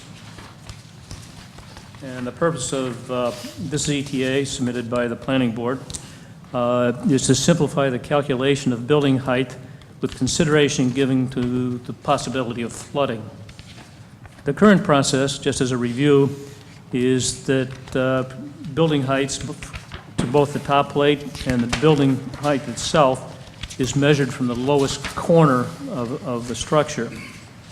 And some of the concerns that are raised about this is that the possible results is, some people have said it's like building in a hole, because if they excavate to that lowest point to start their construction, there's possibility of stormwater retention, and some people say, creating a pond under the house and things like that. And it's also very likely to limit building to 2 stories. The concerns about the top plate is that it limits height between floors, and again, it's my understanding, it was likely designed to limit the number of floors, the size of the house. Also, over time, the requirements in the building code for floor joists have changed, and it's resulting, the depth of the floor joist has gotten, the requirement has gotten for deeper and deeper floor joists. And Chris probably knows better than I, but it's my understanding it started like at 10 or 12, and then got bumped up to probably 10, let's say, and bumped up to 12, and maybe even going to 14 to allow for HVAC systems and things like that.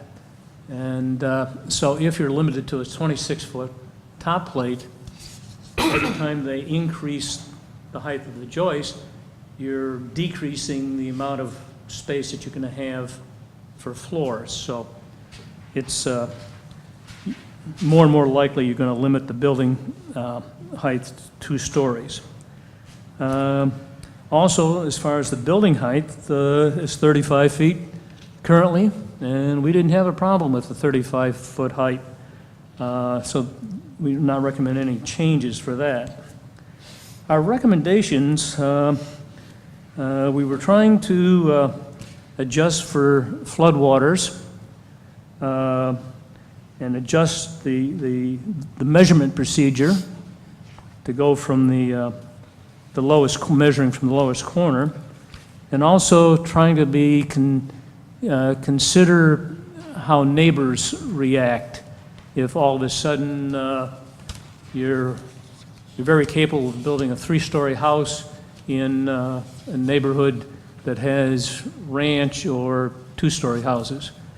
And we saw some of that recently when we, as the Board of Adjustment ruled on a house that was built 3 stories, but there's a miscalculation and it was too tall for what it should have been.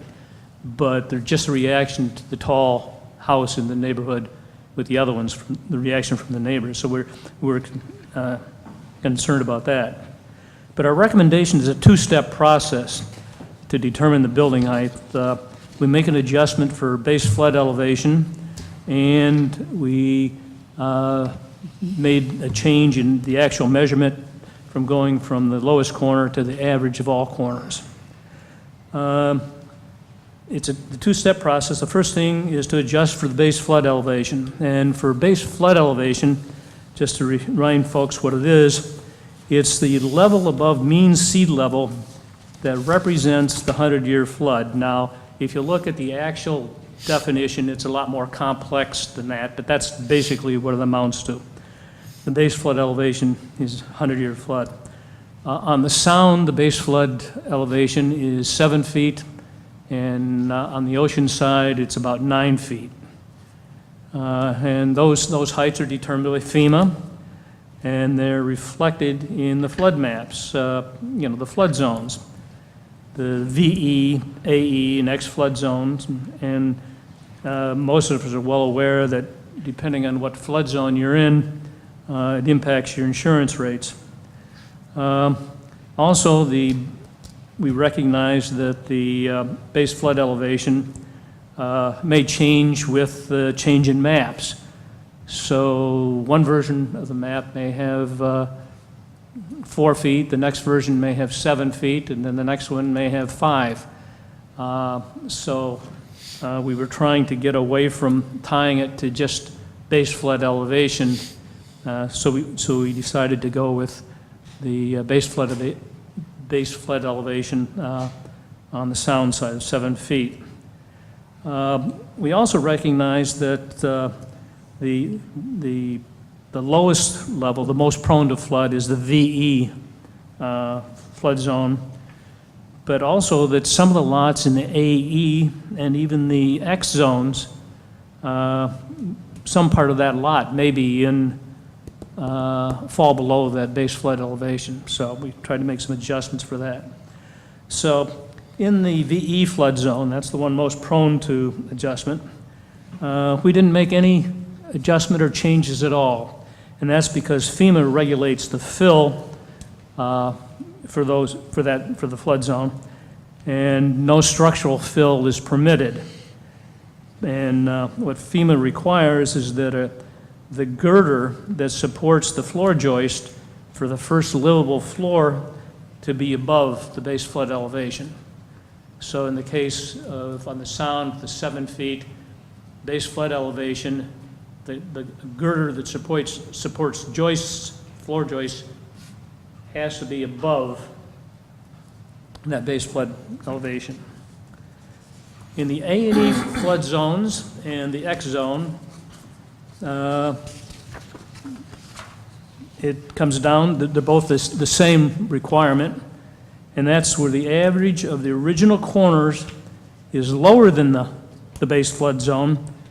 The use of fill or redistribution of fill may be permitted up to 7 feet, up to the base flood zone. And that is a starting point for calculation of elevation.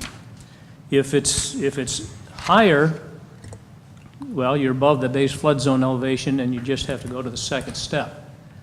But again, as I mentioned, each of these, the A flood zone and the X zone, can have part of the lot below that base flood elevation. That's the first step. You determine base flood elevation. The second step is you take the measurement of the average of the corners, and not the lowest corner, but the average of the corners of the original grade or the grade adjusted for the based flood elevation, and you calculate the average, and you use that as the starting point for your measurements. And that average calculation is used in, if not all of the rest of Dare County, nearly all of the rest of Dare County. Now, that doesn't mean it's a straight average calculation. The various towns and so on have made adjustments like we are proposing. It may be fill, it may be something else, but, you know, it's basically an average. And I think it's better for, and this is a term that I've had problems with. Some people refer to these lots as leftover lots or irregular or hard to build on or hard to sell lots or less desirable lots. For tonight's presentation, I'm going to use the term less desirable because, as we all know, every lot in Southern Shores is a desirable lot to build on. Some are more desirable, some are less desirable. But the lots that remain undeveloped, a large percentage of those are the less desirable lots. And at our last planning board meeting where this was discussed, the Dare County Home Builders Association and 4 builders expressed the thought that we were going in the correct direction, and even though that they would have liked us to do more with fill, we just didn't want to add any more fill than we had to. The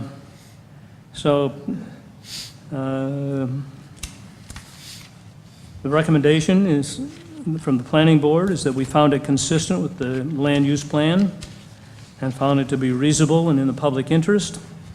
And the planning board recommends approval of ZTA 17-04 as proposed.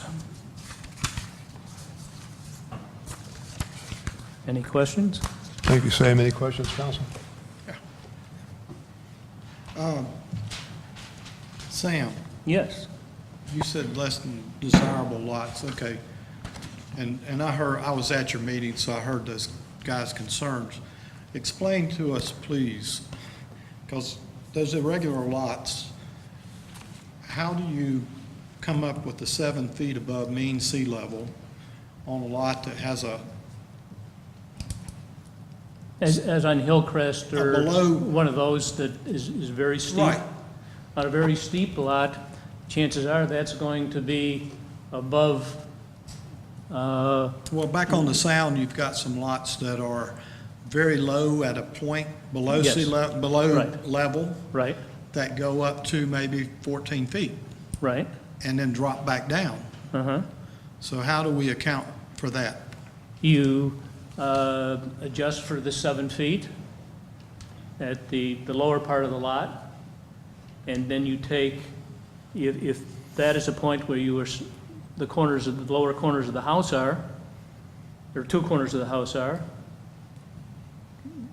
those 2 corners are 7 feet and 7 feet, and the other corners, let's say one is 8 and one is 10, you'd average that, and off the top of my head, I don't know what that number is, but you Right. average that, and that is the point that you measure. That is the starting point for measuring the height of the building. So then they have to knock down their dune more or less and use it for fill to average out for the Well, they can foundation. knock it down, they can build it, bring in fill, although it's an expensive proposition. You establish a finished grade. Well, Gary's got a point, though. There's some severe Yes. dunes, and what you do end up doing is is potentially destroying dune structure Exactly. if you have that. But that, I understand what you're saying. And I just wanted the explanation on it, because I was trying to follow you, and I tried to follow you guys at that meeting, but it's hard to follow how you get that average on one of those irregular dunes or lots. Lots, yeah. You make the adjustment for base flood elevation, and if the one part of the lot is low enough that you've made that adjustment, that's 7 feet. And And then, depending on how big the house is, your other corners are going to be, you take the average, and that becomes the elevation of which you start the building. so you may have to destroy the dune in order to build on those lots, more or less. You may have to cut and fill, but I mean, sometimes, yeah. I understand. And you use 7 feet because that's the number that FEMA uses? FEMA had set the base flood elevation on the sound side for 7 feet, on the ocean side for 9. What about in the And interior? in our discussions, we just felt that 9 is more than we wanted to go for as far as fill, particularly if you're not on the ocean front. So we decided to go with a 7-foot number. Okay. Thank you, Sam. Did you by any chance look at what impact if you started with finished grade rather than what the existing grades are? We discussed that and decided not to go with finished grade. If somebody has built a house and then decided to fill in 5 feet, 10 feet, 3 feet, whatever, we've got no control of that. And right now, other than what I've presented tonight, the town doesn't have any regulations on fill. Okay. Sam, where in this document do you change the height of the house from anything but 35 feet? We didn't change the house Okay. height for 35 feet. Thank you. It's Sam- 35 feet. And that's what was there before? Yeah, And that was there that's there before. The only thing we got rid of was the 26-foot base plate. You said the town had no regulations on fill. Explain that to me, please, sir. Right now, there's nothing in the town code that says anything about how much fill is allowed or not allowed. The only thing that's been of concern is runoff of stormwater. And our regulations of stormwater say you have to keep the water on your lot. So if you wanted to and had the room, I suppose you could put in 10 foot of fill as long as you had an engineered system to keep the stormwater on your lot. So do we have anything in place to keep the stormwater on their lots? The regulation says they have to keep it on Okay. your So lot. they have to dig a swell or? Your lot's required to hold up to 1.5 inches of rain in one. Yeah, it's an inch and a half any water rain swing. event. Right, If anything, the problem comes from the road more often, as we've Yeah. seen. coming into. Yeah, it comes mean into coming into- people's lawns where the people's are. Yes, I've seen it. So if anything, you see the contribution from the city.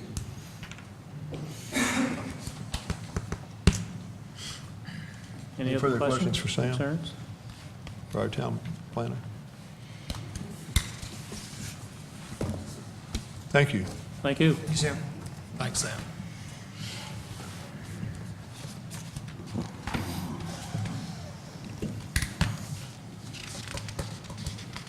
This time,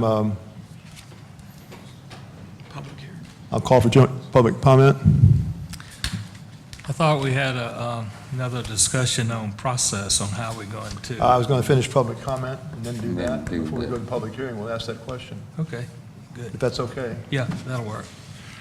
I've got a plan for a change. You do?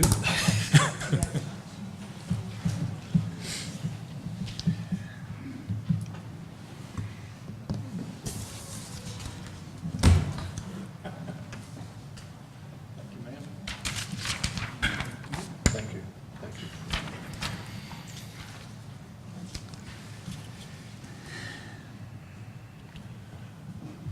Don Souter. You Good evening, Don.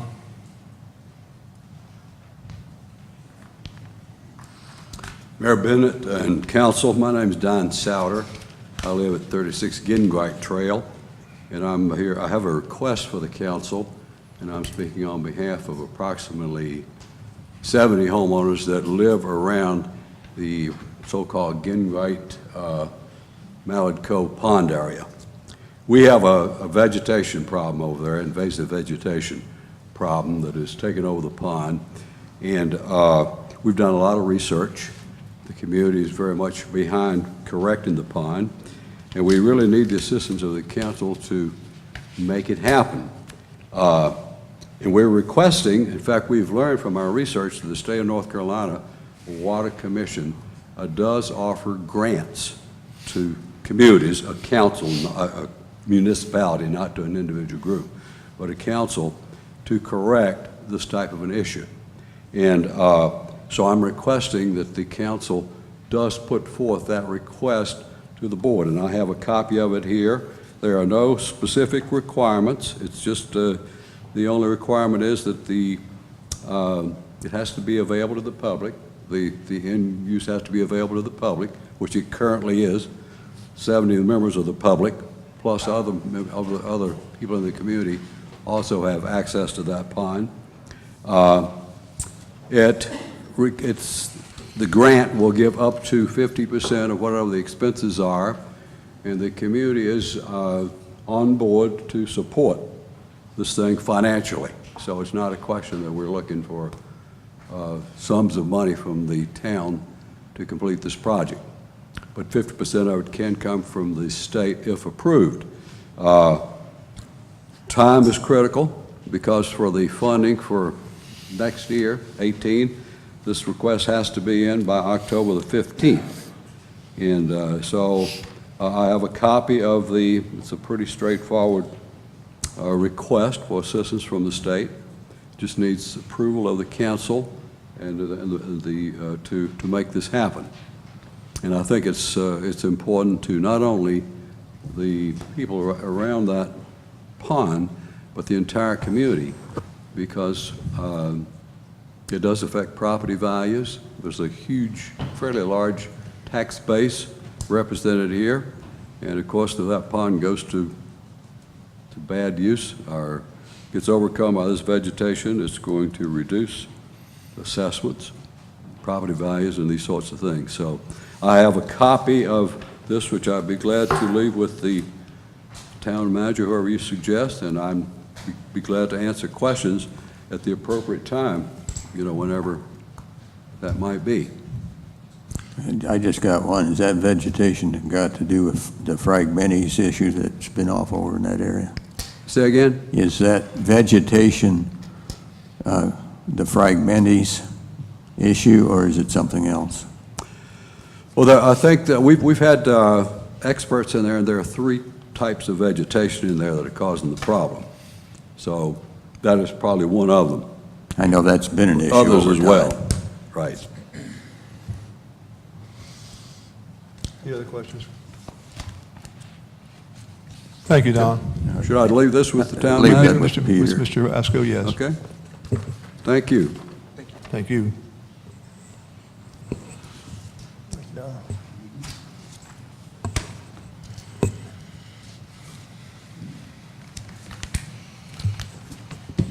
I'm going to take advantage of this opportunity to ask Peter or the town attorney what we're dealing with here from the standpoint of the town's authority. I think, if I'm not mistaken, there's get involved in an ownership issue when we start talking about things like this. This is a privately owned or privately maintained or privately, I guess, surrounded by Holmes Pond, which does not belong to the entire town. What are the rules as regard to asking for a grant or something like that? I'm not sure. I think it would depend on the grant and how the grant's worded.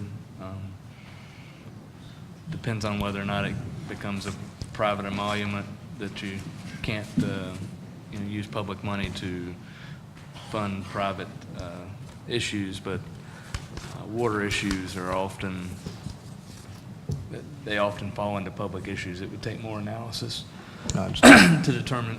At this point, my knowledge is that at some point we were looking to see whether or not the town owned or maintained it, and I think, I'm not sure, Peter, if I know it was two other, Mr. Ellis was looking at it in our firm.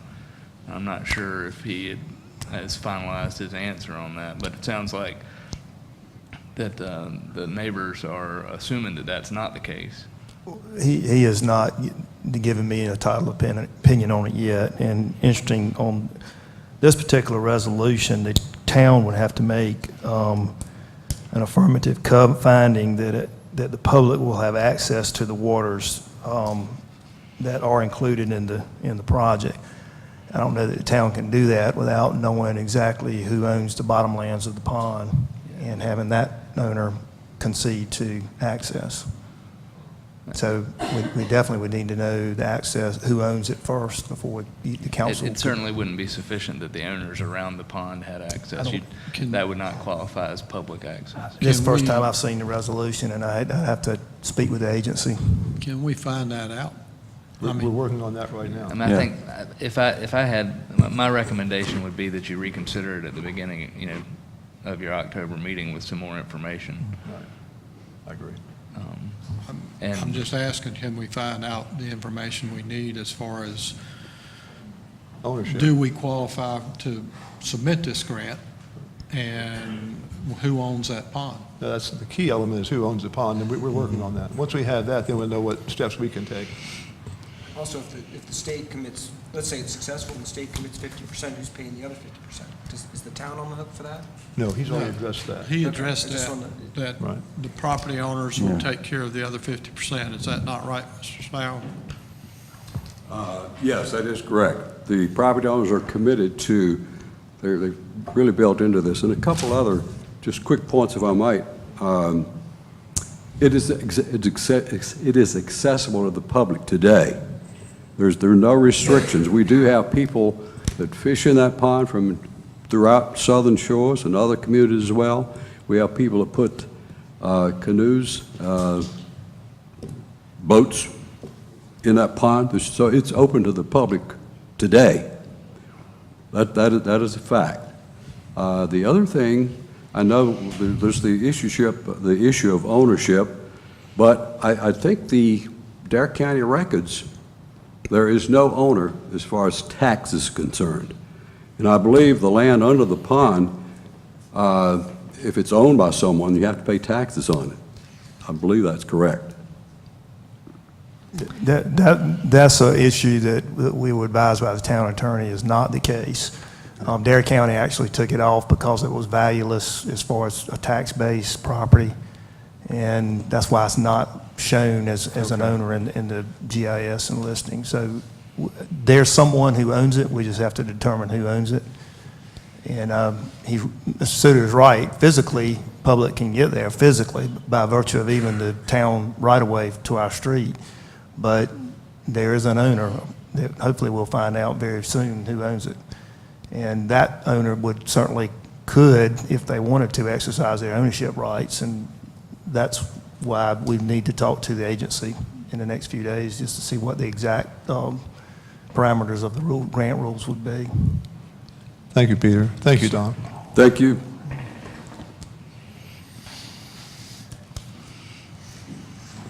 Ann Schwartzman. Good evening, Ann.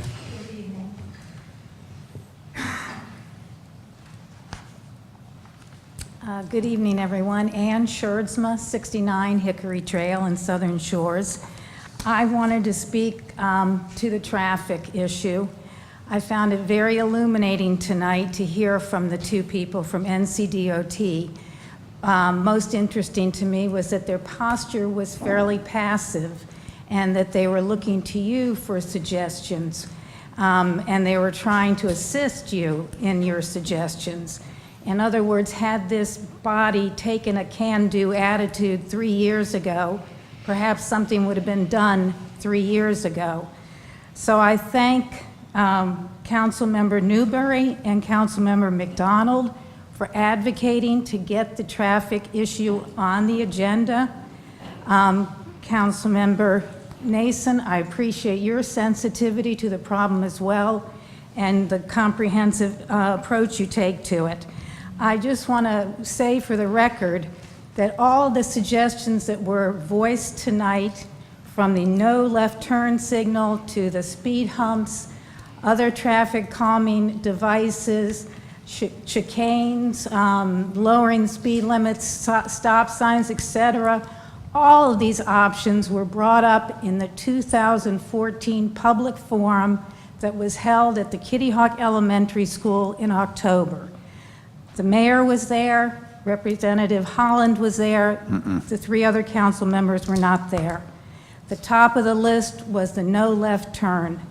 That was what the public asked for, and that is specifically what the mayor and the town council before this current body rejected, repudiated. We had a paid facilitator come from Raleigh to help us reach these solutions, and they were all ignored by the previous town council and this current mayor. I wonder how much the election in 2 months has to do with the fact that we're now hearing about this and that there's enthusiasm for it. I do not want to be negative, but I do not believe there has been a concerted effort in the past 3 years to make anything happen. We were told time and time again that NCDOT was not supportive. Tonight we meet 2 people from NCDOT who didn't have opinions. They were here simply to help and to assist. It's news to them that there's a bottleneck in Duck, apparently, and they didn't seem too educated about the changes that Duck is going to be implementing. So I applaud those of you who have taken the reins and have proceeded ahead with this. I thank you very much. I hope to see something come out of this that's positive and that helps all the people in the community. And finally, I would like to say that I support Councilmember Newberry and his concerns about altering the process on the zoning changes. I'm with you 100%. Thank you. Thank you, Ann. Ursula Bateman. Evening, Ursula. Ursula Bateman, 360 COs. The traffic. You probably thought about this, but if we're talking about doing something coming in off 12, there are those little white condos or townhomes across the street from the Kitty Hawk School, and very often there's that street that comes in before the left turn. Where would you put this barrier? I mean, I use that street a lot because my aunt, who's 94 years old, lives on that street. So we come across the bridge and we take her little left turn into those condos. She, for instance, is always complaining on Saturdays that it's a cut-through. And that's how she, I hear it all the time, it's a cut-through. So they are getting the traffic, and if we do something after that, that's going to be a nightmare. So I just wanted to point that out. I hadn't heard anybody bring it up, but it is, you forget about it unless you know someone that lives in there. And so that's one thing. And back to Chris, thank you for bringing up the left turns off 12, because we will get it. I'm at the north end of Seotes, as most of you know, and I could sell breakfast, lunch, and dinner and make a fortune. So if you're going to do anything, please consider some of those streets too in your experiment. Thank you. Thank you, Ursula.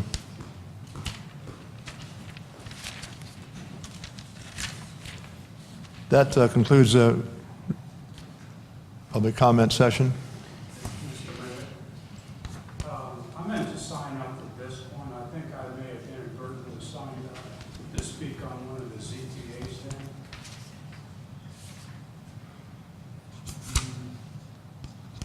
Got 2 and 1.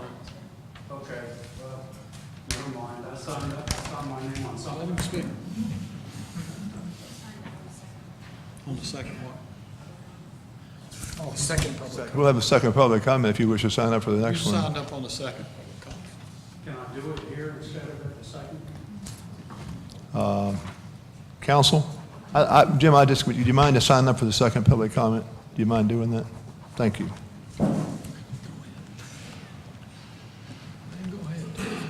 At this time, It might be a while, so do we want to Can we? All right, I'm going to defer to my partners up here. You want to speak now, go ahead. I'll put your name on the list. Well, go ahead, I'll put your name on the list. Hey, point of order. Tom, you haven't allowed this in the past. Why are you doing it now? I mean, there again, we're talking process. I have allowed this in the past. It's true. Okay, It's okay. It's a process issue. Fred is correct. Fred is Yeah. correct. Sorry. Sorry. Fred is correct. Sorry. Thank you, Fred. I just want to be consistent. No, Tom. I appreciate that. No, that's fine, We Fred. have had exceptions, but I'll take your word for it.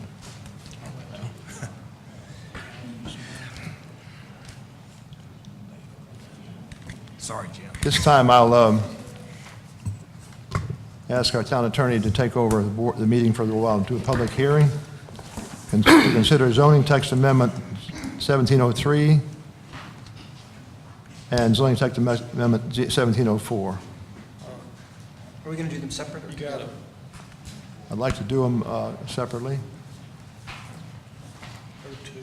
And I'd like to, we wanted to decide what process you want to follow with this. Well, before we do that, Gary does have a point on Point 02. on- The point is ZT 1702 has been withdrawn according to Sam, however, it's on our agenda. Do we have to remove it from the agenda, or what do we do with that, Ben? I think that the mayor can announce it's withdrawn and Then it'll skip be over it. And Mr. Williams did already announce that, but I would announce that just for the matter of record. Zoning text amendment 1702 was an application submitted by Jeffrey Haskett Holmes to amend section 5657 and section 36202. They have now withdrawn their application to have those things considered. So at this time, I'd like to initiate a public hearing to consider ZTA 1703 and ZTA 1704. Do you want to consider Mr. Newberry's process question before you do that? We probably should do that, yes. Fred, would you mind restating your concern in the form of a motion, maybe? My concern is we're not following the process that we advertise to the public. I guess based on that, what I would recommend is that we send these ZTAs back to the planning board, or we vote on the process. Are we going to change the process? If we do, we need to give the public notice that we've changed the process, and I think the ZTA's got to go back to the planning board and present it after the public's had an opportunity to be alerted of a new process for presenting ZTAs to the council. So the question you're asking is whether we should consider these ZTAs tonight or not? Correct. Did you make a motion to that effect? Yeah, I can make a motion. I make a motion that the ZTAs be sent back to the planning board, and the council changes process for reviewing them. Do I have a second to Mr. Newberry's motion?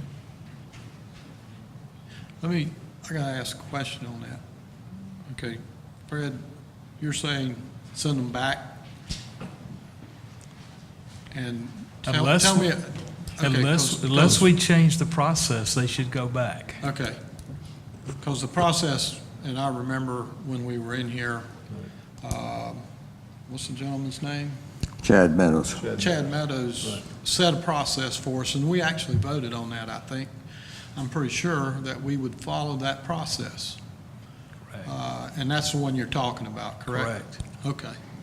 I've had several people complain to me about it. We're not following process. So the question would be whether we follow our process that we have in place and was voted on by this council, or change the process. Change the process, exactly. Correct. And we'd be changing the process on the recommendation of our planning board chair, who's explained to us that he cannot get to these particular items and some others for at least 10 months to a year. He's trying to No, move already forward. gotten to those issues. I'm not so sure it's so cut and dry as to say that he's actually changing the process. I would actually argue that Sam is coming to us in a timely manner as part of the process. I mean, that this is the process. This helps him move forward with his work. No, I don't. Sam has done, hold on, Sam has done a very thorough job of this, and I don't think, and he's done. That's not the issue, Chris. That's not the issue at all. I agree. He has done an exceptional job, and he's done what he's been tasked to do. However, what else are in these modules that were going to be presented to us? Well, We haven't had an opportunity to see the others. But I hope he comes to us with more. If he gets in a point in the future where he's stuck, like there's a big issue like this, I think it's positive that he's coming to us. It's positive that he's seeking guidance. Okay, fine. Then we need to change the process. But I think it was part of the process from the beginning, that if he gets stuck, it's natural for him to come to us and help them get unstuck. So I didn't hear it that way. You didn't see the process being that way? No, not at Well, all. I understood it that way, but that's, Actually, it was the planning board would do it, take it to the public for input, take it back to Chad for putting together, and then bringing it to us, which would eliminate a lot of those other options, like there's A through H for, I mean, when you read these things, you've got A through H options. Yeah, there's a lot of options that A lot have to of be options. considered. So he was going to condense it before it was brought to council, was But I feel what like I he's- understood. and I feel like he's Now, done that. my question is your motion to change the process? Or is it to follow the process? My motion is to follow the process. I dispute the process. I don't think this is not part Well, of the you can process. make an amendment to his motion to change the process. you want to second Fred's motion? I'll second Fred's motion, I have a but motion and a second. that's just, well, do we need a motion to do what we're supposed to be doing? Peter? The planning board has made recommendation that you basically change whatever it was you say you decided before and consider their recommendations have to. tonight. I mean, and I asked that for a point because we have a process in place. So I think Chris's point is well made, Then because he it's part needs- of the process. I disagree this is a change in the process. So fundamentally, I think what they're doing exactly what we asked them to do. They're looking at this in a very conscientious manner. They've come up with some tricky issues, clearly, and they're coming to us for guidance so they can keep moving forward. And I think Sam outlined that. That's not the way it was presented. I think they're asking for guidance on these two topics, but there are other topics as well. I would hope they come to us with those next. So if something else that comes up, we've got a lot of big issues. My I hope it point continues. is, the public wants to hear about all of them, not being selective on which ones you pick. I mean, we don't have. What's driving all of these ZTAs to begin with? What's driving it? Why did we pick those? Why didn't we pick others? I imagine we're going to see other ones coming up soon. I don't think it's just these two. We're getting hit with all kinds of ZTAs like accessory buildings. All this stuff is coming up at once. Why? Because unfortunately, we're in a position here where we are somewhat reactive, and as a body. That's and my as a- point. We don't need to be reactive. We need to plan, but do better planning. We set a process, we should follow it. But If we're even not if- going to follow it, let's change But it. even if we plan, that doesn't mean we don't deal with problems as they come up. We don't just put our head in the sand, well, we're not going to deal with this problem. In the same way that we're talking about the traffic. Okay. We're making some progress on that. We're just not going to put our head in the sand and say, well, that's not part of the process. And weed into a long-term plan. So You're not- I you're not disagree with following the me. question. Well, and the thing is, I don't think Fred needs a motion. I think we need to find out exactly what the process is legally that we have to do, that we have to follow for this, because my understanding was we had a process in place. It was recommended by the consultant, by the way. I know, it's back last, I'm not going to pretend like my it's memory is been, that great. it's been a while. Well, we do our homework sometimes. But anyway, Well, So we can argue we're in about we can argue about this all day, but the problem is we've got two issues here that affect some other people, such as our architects and builders, and if we kick this can down the road and say it's going to be another 10, 11 months, we've got some people that are still confused, and we got these lots. What are we going to do with them? They've been there, Leo, I'm sorry. I'm sorry, they've been there, but we need to address it. And I think we need, I'm not going to worry. Should we change process? I'm not, yes. I'm not concerned, it's not going to impact me. I know. My house is built, and I wasn't a victim of this situation. And I had to move my house forward, but I had a builder that told me what I had to do. But we've got other issues where our builders, if I'm confused with it, and I don't work with it every day, and they do, and they're confused, then we need to address the damn issue and be done with it. I mean, and haven't we learned anything? I mean, we're seeing areas of the country with major flooding. Yeah. We're dealing with lot coverage rules that are trying to improve pervious coverage. We're dealing with height rules that, in my guesstimation, will allow people to get out of flood zones. And this is, sometimes they're not even in flood zones, and that's the tricky part. We've got flooding for people who aren't even in flood zones, and it could just be rainwater, it could be everything else. So anything we can do, and we just potentially have a storm coming down our throat with this. So we don't have time to wait on some of these issues. Now, if Sam wants to bring forward additional things, and I imagine he will, please bring it. Please bring these things in a timely manner as they address them. I think he's doing exactly what he should be doing. If you go to a planning board meeting and you see the members of that planning board, the questions they ask is they wish they get some feedback from council right now instead of having to wait 12 months or 14 months, or bring it to us after a 3-month or 4-month processing period. They've done what they wanted to do, which is bring it to us. They've explained why they brought it to us. If it means changing the standards or the process, I think we have a right to do that. I think we have a right to do that. And I think Fred's made a motion, I guess, not to change the process. I think that's what I understand. No, my motion is to follow the process. To follow the process. And I don't have to make a motion because the process is already there. That's right. So it's a comment. I'm sorry, Fred's motion was to follow the process. I have that motion, it's been It's not seconded. really a motion. I mean, you can't- Not even a motion. It's not even The a process is already Well, there. what do you call it? We've got to make a decision. Well, you don't have to make a motion to follow your process. No. How about this? How about we just move to address these issues right now as requested by the planning board, period. I don't want to argue about process. I don't want to argue Since about, there's no motion on the floor, that's good. this has been brought to us by the planning board. Let's talk it out. Let's hear what people have to say, and then we vote on it and go from there. They've said they need this information, that it would help them. Why would we kick it back to them to have them tell us the same thing again?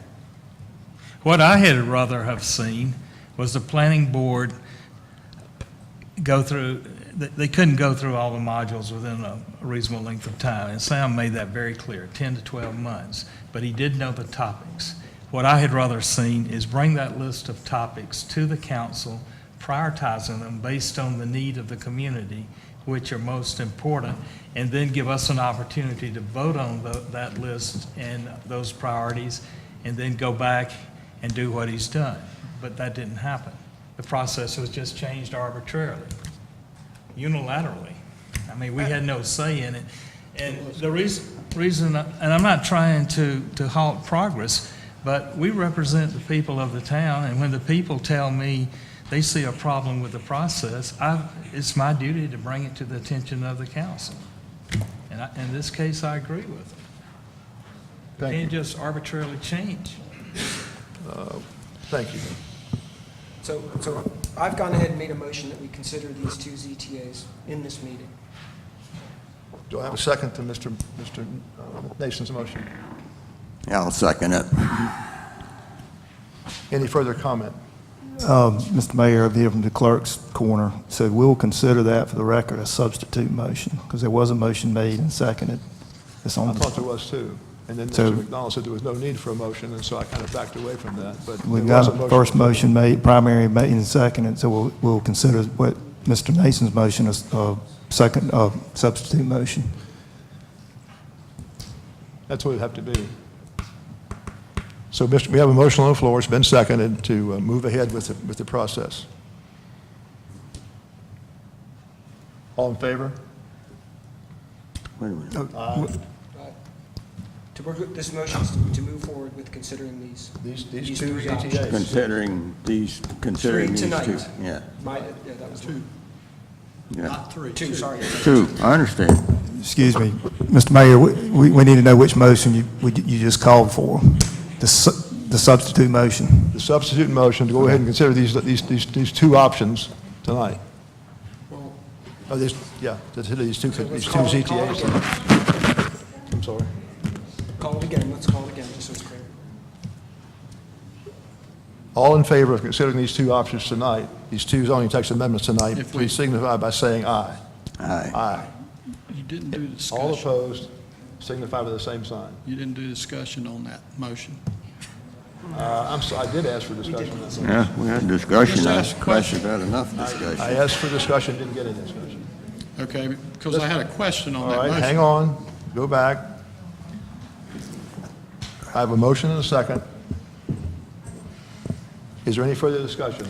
Well, I have a question on, with Ben, since we're changing process here, is there any, are we in any water where we shouldn't be doing public hearings? I don't believe so. Okay. And this is a public hearing. But we have them advertised, and then we, No, these are advertised. I know, Were they not? but we're changing the process here. But let's clarify, were these advertised? Yes. All right, my other question is, are you saying that we need, is your motion just for these two? Yeah, just to Okay. talk about them and Yeah, consider just them these tonight, two. that's all. So what do we do going forward? What's the process going forward? We adhere to the process we already have, or are we doing something different? That's right. I think we respond to what the chairman of the planning board comes to us and asks for. Right. So the chairman and the board can do anything they want to? No, they can come to us and ask us, we'll consider certain things. If they feel they can't get to them otherwise, or feel that urgency, that level of urgency, they should bring them to us to discuss. So we don't have an option to decide which topics get priority over others? That's the job of the That's the planning job of board. the planning That's the board. That's not our planning board's job. Mr. Mayor, we need to record the votes. I'm sorry. Mr. Holland, the mayor, and Mr. Nason voted in favor of moving forward. And I did too. And Gary did too. And, I'm sorry, Mr. McDonald did too, as well. So it was 4 votes in favor of moving forward and 1 vote opposed. Sam, did you want to add anything? I don't mean to interrupt, Tom. No, yeah, I saw him. Yes. One of the things that during this recent discussion that Fred mentioned was he'd like the planning board to identify and all these topics and preliminary rank them and bring it to the town council, and the town council determine what rank they would like the planning board to address those. We can do that. And along with that, each planning board meeting has to be advertised in the newspaper, and I don't know where else, but at least in the newspaper, so long before the meeting. And in that advertisement, once we've got these topics ranked, we can mention those topics specifically. So in addition to the public having the opportunity, and having had the opportunity to look at the module since it was first on the website, we would also, through these advertisements, the public would know which topics specifically were going to be addressed at that meeting. So going forward, we can do that, if that would help this whole process of discussion. Because I'm afraid that if we follow as I remember it, follow the consultant's recommendation of basically completing the review and then letting the public comment on that, rather than 15 or 16 months to complete this process, could be, I hate to even have thought of 2 years, that it would be much longer. And we're trying to shorten the process. So take that, if you would, just as a the recommendation from me as the chair of the planning board. So, thank you. Thank you, Sam. Well, I think maybe we ought to put that in the form of a motion for moving forward. If we're going to change the process, we've obviously done it tonight. Let's give Sam direction based on his comments, and that is for him to, for the planning board to come up with a list of topics that need to be discussed, rank them, and advertise them to the public, and so the public knows the ones that he's going to be addressing, and then he bring them forward. That way, it's not so arbitrary, and we're not in a reactive mode. We know what's coming. I agree. Make that in the form of a motion. So just some more understanding for the clerk.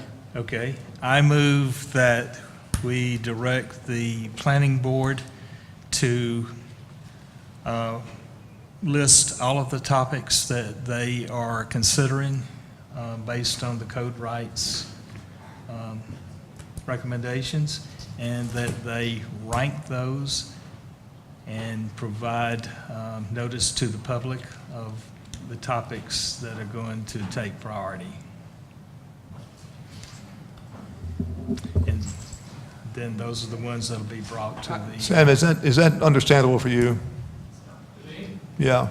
Yes, the only concern I have is we've got the lot coverage and the building height, I'll say mainly done or close to done, and I would like to be able to advertise those as being discussed at the next meeting. Well, maybe not the next one, because the ZBA should handle the next one. But the next time we talk about the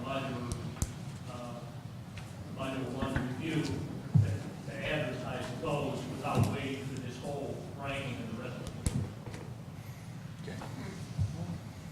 They're going to be heard. They're going to be heard tonight. They're going to be heard tonight, Sam. Oh, they're going to be heard tonight? Yes, they're going to be here tonight. Yes. Sorry. But the only thing I'd clarify is, there are so many, in reading through the one module, there are so many different topics, then I think I think we need to, I'd amend it to say, what key topics in the eyes of the planning board, because there's so many different pieces to it. There's a reason why Sam and his group are spending so much time doing this. No, I didn't It's 'cause say they it's had in to depth. review them. I said list the projects, the topics, and then rank order them. But there's so many in there, is my point. Like, it's not just, that's why I said the main ones. Because they're not just talking about this, they're talking about 50 million other Well, things. Sam seemed to agree with my recommendation. I don't see that it's an I issue. think what we should ask him to do, Fred, and this is an amendment or a modification a little bit to your motion, is to ask him to bring to us those key concerns that they would like to have some direction from council on. That's fine. Okay, I'm fine. I can live with that.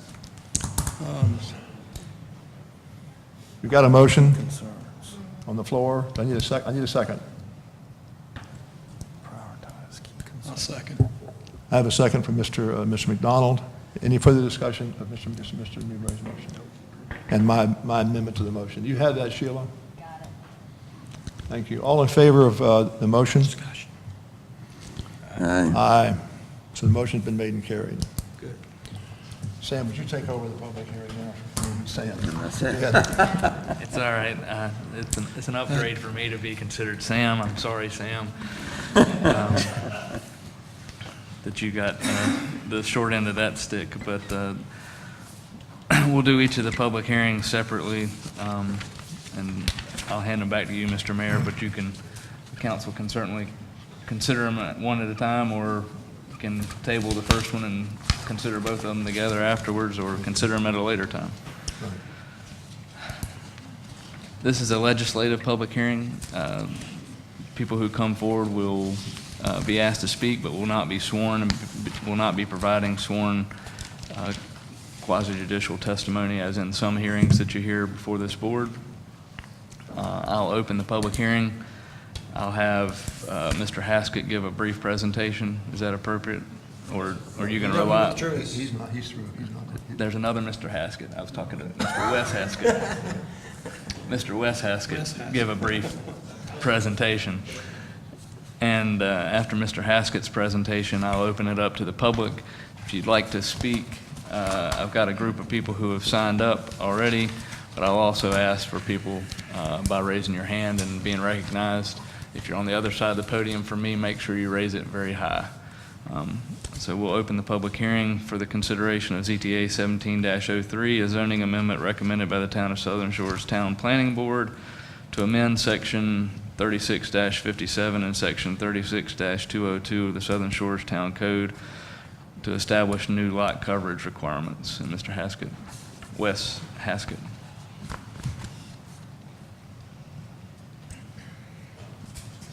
Thank you, Ben. Good evening again, members of the council. Some of this information, or most of it, was provided by Chairperson Williams earlier, so I'll try to keep this brief. This is ZTA-1703, and this is an amendment of the town zoning ordinance as recommended by the Southern Shores Planning Board to amend Section 36-202 of the Southern Shores Town Code to establish new lot coverage requirements. At the August 21st, 2017 Planning Board meeting, the Town Planning Board recommended this proposed language to amend the zoning ordinance to establish new lot coverage requirements. The recommended amendments would establish the following changes in how lot coverage is calculated in the RS1 single-family zoning district. Pervious materials and turf stone or pavers for driveway and parking areas will contribute 50% to lot coverage instead of 100%. Gravel walkways would not contribute. Gravel or grass driveways with a pervious base would not contribute. The outermost 4 feet of eaves would not contribute. And lastly, the pool area of swimming pools up to 500 square feet would not contribute. The town's currently adopted land use plan contains the following policy and action items that are applicable to the proposed amendment. And that is Policy 2, the community values and the town will continue to comply with the founder's original vision of Southern Shores, a low-density residential community comprised of single-family dwellings on large lots, served by a small commercial district for convenient shopping and services located at the southern end of the town.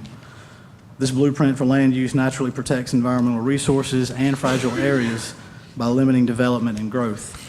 Action item 2B, the town shall encourage the use of low-impact development techniques and sound environmental preservation practices for all new development, remodeling, and redevelopment within Southern Shores. As Chairperson Williams notified earlier, the Town Planning Board and town staff also determined that the proposed amendments are consistent with the town's currently adopted land use plan, and the Town Planning Board unanimously 4-0 recommended approval of these amendments at their August 21st meeting.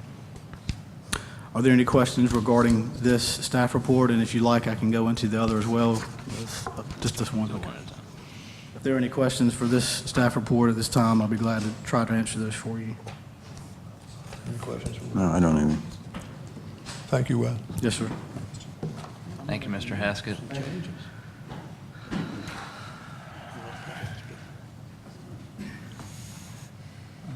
Jerry Sullivan.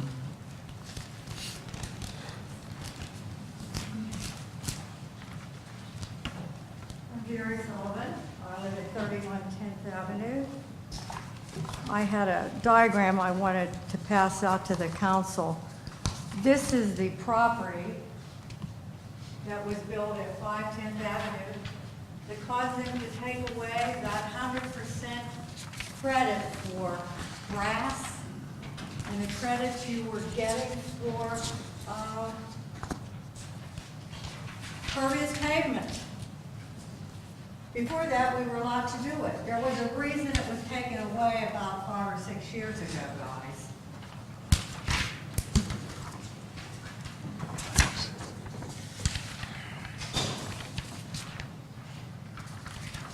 I have a few comments to make. Let me find them. I've handed the council a picture of the property on 5 10th Avenue, built in 2011. The lot, by the way, is listed on the tax records at 18,000 square feet. I believe our minimum building lot size is 20,000, but that's neither here nor there. The lot the house is 5,791, the biggest house on that lot they could, with a 316 square foot swimming pool and 340 square feet of cement around the deck. And that doesn't include all the decking that's clearly visible on the property. The The driveway is a short permeable pavement driveway, and typically 6 to 8 cars park on the grass lawn in front of the house on a summer weekend. In the summer, it looks like a pretty beach house with a commercial parking lot in front of it. It's one of our rental machines. By the way, I've heard the abuse used in building this house is one of the reasons credits for pervious surfaces were removed, including grass and gravel, back in the 2000 to 2011 timeframe.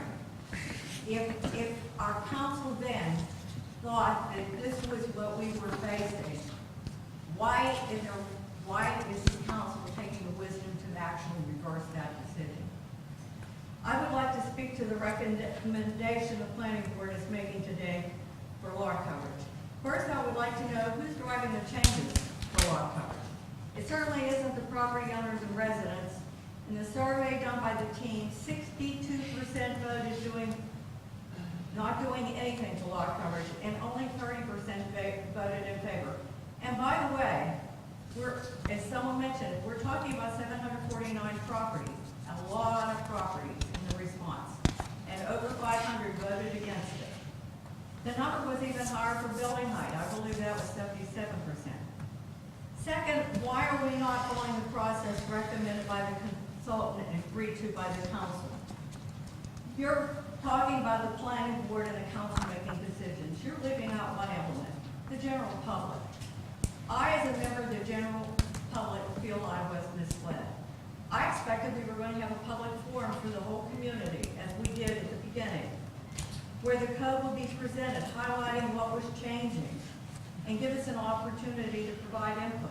I spent an awful lot of time the past couple days trying to sort through the code. I'm not an engineer, I'm not a builder, but trying to understand what these changes mean. I went back to through all the zoning ordinances in 2003. Do you really want your general public to have to do that? Or do you want to give them an opportunity to understand what you're changing? Finally, I take issue with a number of the stormwater changes being recommended. And by the way, somebody needs to explain to me how we're going to have better stormwater management if we use gravel and grass and give you 100%, don't even count it, and put cars on it. Explain to me how that's better stormwater management than what we're doing today, just so you can build a bigger home. And we're giving, this goes far beyond, and the recommendations go far beyond what was actually put in that document that I read on things that would be considered. For example, the swimming pool. Let's cover them one by one. Permeable pavement is only permeable when it is clean and maintained. Do we have a condition in here requiring the property owner to professionally clean the pavement every year? Because that's what you need to do. If you use grass or gravel, you typically put in a base to keep the cars from seeping. I have clay under my gravel driveway now. And when you park 8 to 10 cars on a lot where would have been a pervious surface, doesn't that make it impervious during a storm? I would hope this council would direct the planning board to go back and look at the reasons why we took those rules for permeable paving and grass and gravel out where we were given credit before, and understand why we did that. There was a reason the council decided to do that. Why would we just reverse it now because we're getting some pressure from some builders? Thank you very much. Thank you, Ms. Sullivan. Lorelei DiBernardo. Good evening, Good Brian. evening. Hi, I'm Lorelei DiBernardo. I live 32 9th Avenue. And I came here tonight to understand better the reasons for ZTA 1703, which changes the calculation of lot coverage for renovation as well as new construction in Southern Shores. And even with everything I heard tonight, it appears to me that these proposed changes are clearly designed, or at least the effect will be to allow for larger homes to increase the footprint of homes built or renovated made. The trend to bigger and bigger homes is nothing new. We've heard it here in Southern Shores many times before. Southern Shores has always stood up to these attempts, and I urge you to do it again. The section of this proposed text amendment about pervious materials or gravel used on driveways is great in and of itself. It encourages, incentivizes people to use these building materials in order to increase stormwater drainage on their property. That's good. There's a lot of ways you can incent people. But to take those parts of their lot and the lot of their building out of the calculation for lot coverage is only going to do one thing, and that's to increase the size of the house. That's what it's going to do. And the size of the house larger actually can help effectively negates any possible stormwater effects of having pervious driveways. So it almost seems out of kilter. The whole thing about the pools is truly amazing to me. A pool does not retain water. It fills up, it overflows. It also goes into the septic system. The only thing this change in not including pool surface water in the calculation is that it will allow pools to be built tomorrow that are not able to be built today because of lot size limitations or lot coverage limitations. And I don't know why, I really don't understand why that's being considered. I urge you to oppose these changes to lot coverage calculation. I think it's about maintaining the character and the characteristics of Southern Shores. We all love the city, this town, the large lots, the relatively small structures. I'd like you all to support keeping it that way and not agree to these loopholes. Thank you for listening. Thank you, Ms. DiBernardo. Does anyone else wish to speak to this zoning text amendment? Ursula? Just to the pools. Can you come up to the microphone? Can you come up to the mic?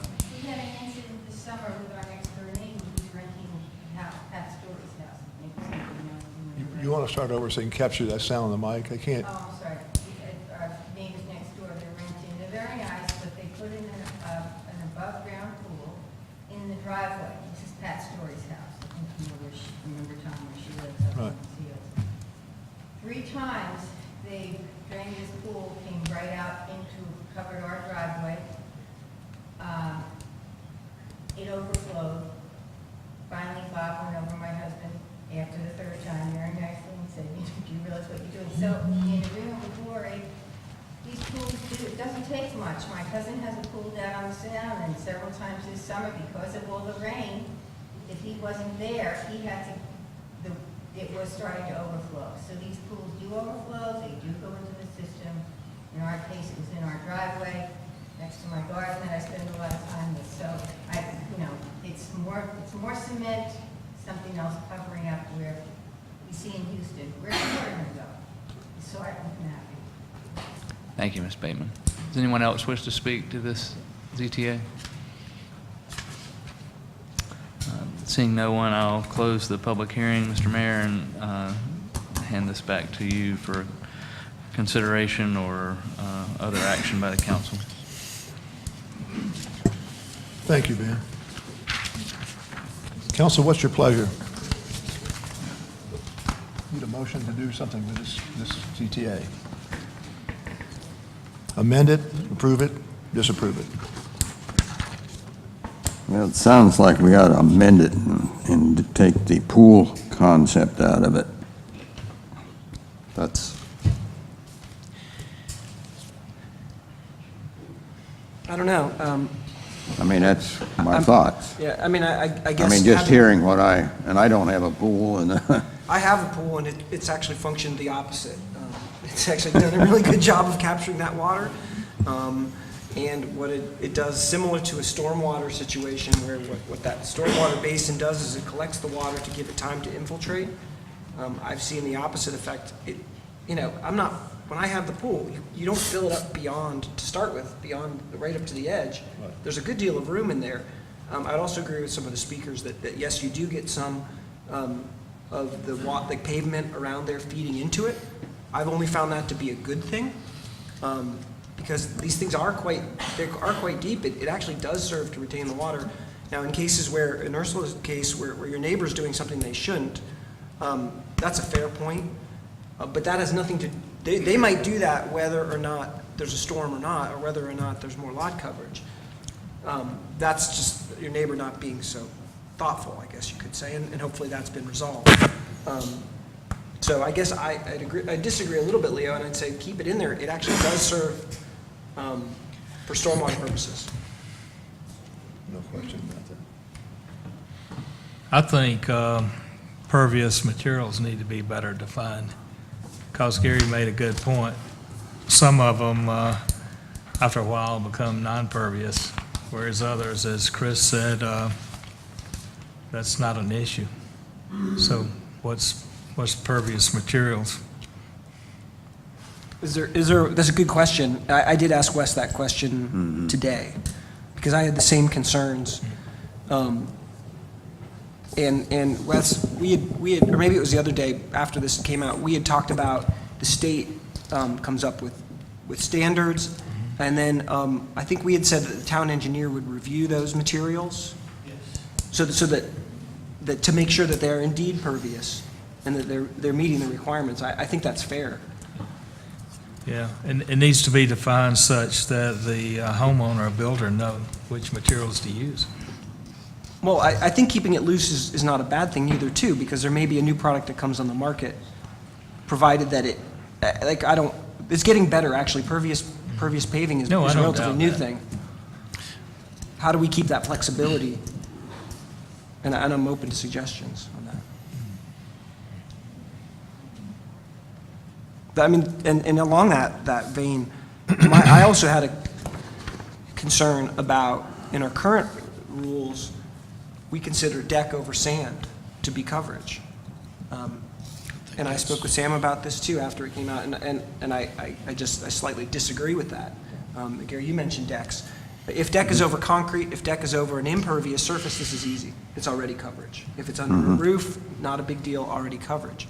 But in the case where you have a deck, sometimes like a shower outside, where people just have a grade level deck over the sand, or a higher deck over the sand, the water goes right through that. And it stops that heavy pounding of rain. It actually kind of tempers it a little bit. And in my mind, I would actually add that to the list of a pervious material. I don't think we need to give them 100%. I think we could keep it at the 50%, and that might be a good situation.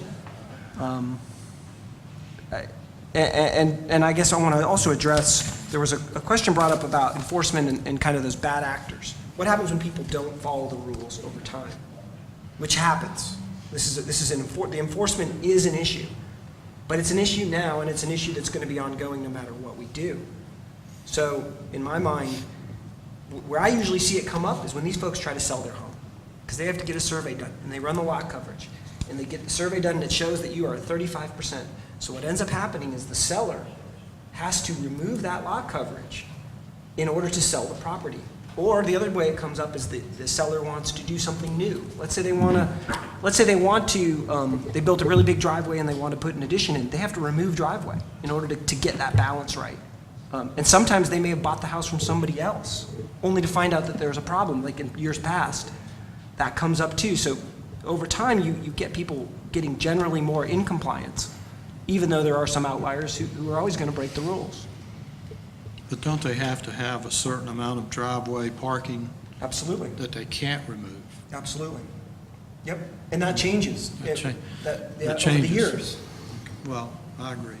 But you have to have a certain amount, so you can't remove. That's why we have 30%. I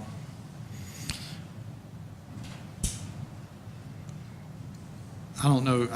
I asked Sam, and he gave me, they just use 50% because whatever. But I would make changes to at least 3 of these before I would be in favor of them. What are your suggested changes? Well, pervious materials, we were looking at 67%, and I wasn't comfortable with that. We were trying to come to an agreement with that, and we ended up, I tried for 70 or 80, and we ended up at 60, I think, 65, I thought it was, for that. Because 67, it was weird. it was a weird number. whatever. 64, 65, that was commercial, it was a commercial venture too, commercial property. So I would have to, for me to vote for this, I'd have to see at least 70% on both the grass and the pervious materials, and the swimming pools would have to go back to 100% lot coverage. That need to be counted. I mean, they're a solid structure, in my opinion. Whether they catch water or not is irrelevant. They're a solid material, and they are not pervious. If they were pervious, they would not hold water for a swimming pool. Would you be willing to agree to the decks over sand or deck over No. pervious material? I think decks are decks, whether they're over sand or not. They count lot coverage. If you got a deck up here on a property, it's over sand down below, it's still part of the footprint. Water goes right through that deck onto the ground. The deck has hole. It goes right through it, I understand, but it's still part of the property. And there's multiple decks on homes all over this place. I'd hate to get into that. And I remind council, I think Ms. Sullivan made reference to that there were over 749 responses to the survey that the code rewrite person sent out, and over 500 of those folks responded that no change should be made to this code. So that's a substantial amount. 62% is what I think I heard tonight. Mm-hmm.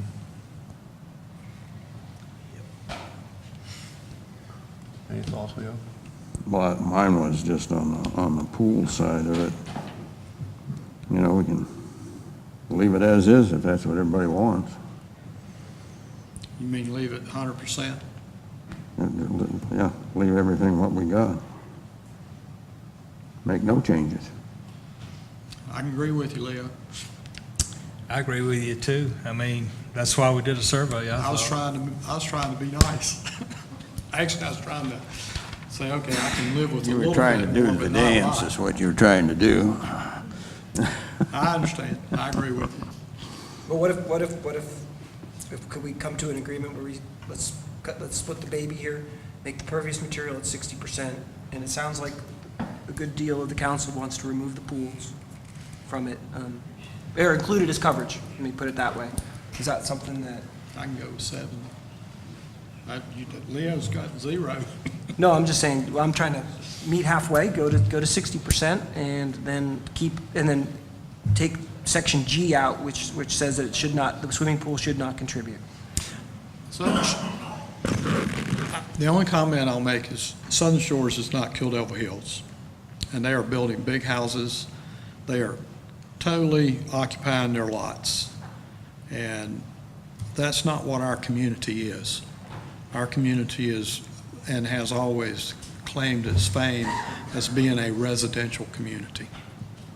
And we have a maximum lot coverage of 30% of the lot.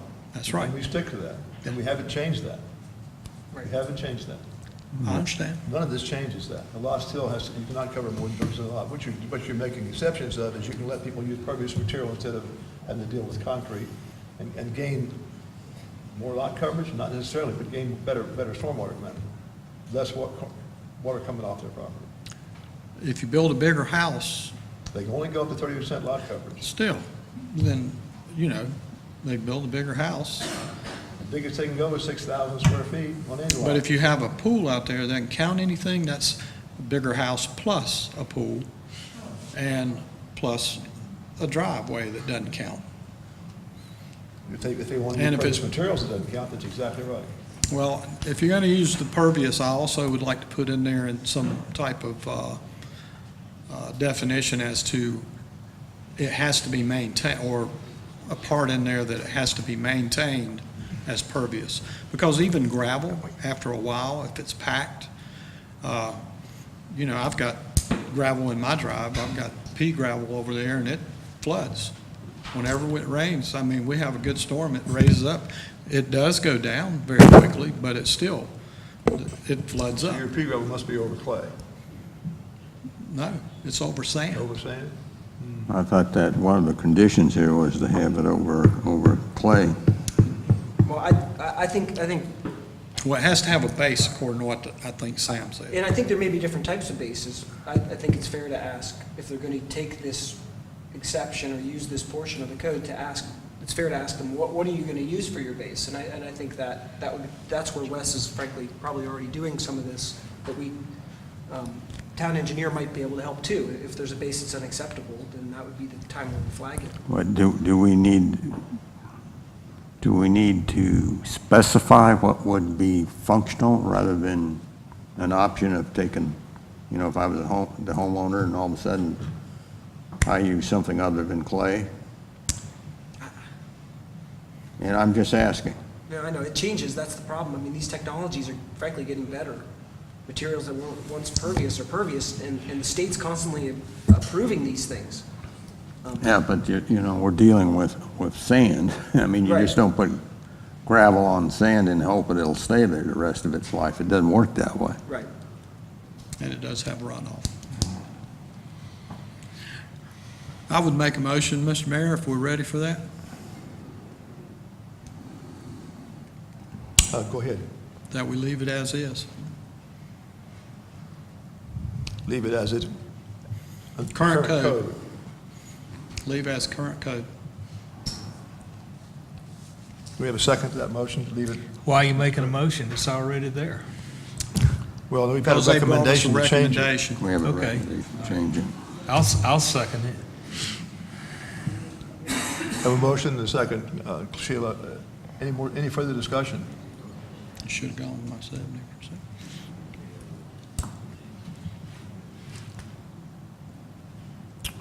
All in favor of Mr. McDonald's motion to leave it as is, please signify by saying aye. Aye. All opposed, no. Thank you, Gary. Thank you, sir. Motion was not carried, Sheila. It did correct. Motion to leave it as is carried. Motion Sheila. Thank you. carried, just leave it as is. Leave the code, that particular coverage, lot coverage as is. You want to start the second round of this process? Yes, sir. Now we'll open the public hearing to consider ZTA 1704, a zoning text amendment recommended by the Southern Shores Town Planning Board to amend Section 36-202 of the Southern Shores Town Code to establish new building height requirements. Again, I'll ask Mr. Wes Haskett to come forward and give a brief presentation. And following him, I've got one person, Mr. Martin, signed up, and then after Mr. Martin speaks, I'll open it up to the audience via raised hands. Mr. Haskett. Thank you again, Dan. Good evening, members of council, Mr. Mayor. Dan has introduced the application, Chairperson Williams has addressed it. I'll get right into the analysis of the staff report. The August 21st, 2017 Planning Board meeting, the Town Planning Board recommended proposed language to amend the Town Zoning Ordinance to establish new building height requirements in the RS1 zoning district. Currently, Section 36-202D7B establishes a maximum building height of 35 feet, which is measured from the elevation of the finished grade or original grade, whichever is lower at the corners of the structure. 36-202D7A establishes a maximum top plate height of 26 feet, which is measured from the average ground elevation to the top, the highest top plate. In the planning board proposed language for the RS1 single-family residential zoning district only. Proposed amendments include eliminating the current top plate height requirement and would establish new methods for calculating maximum building height, which maintains the current 30-foot restriction, and fill will be addressed based on the flood zone in which the property is located. For properties that are not in a flood zone, in other words, in an X-flood zone, the maximum building height will be 35 feet, measured from the average of the corners using the original grade. In those cases where the grade of the corners is higher than 7 feet beneath sea level, the use of fill or redistribution of fill shall not exceed the average elevation.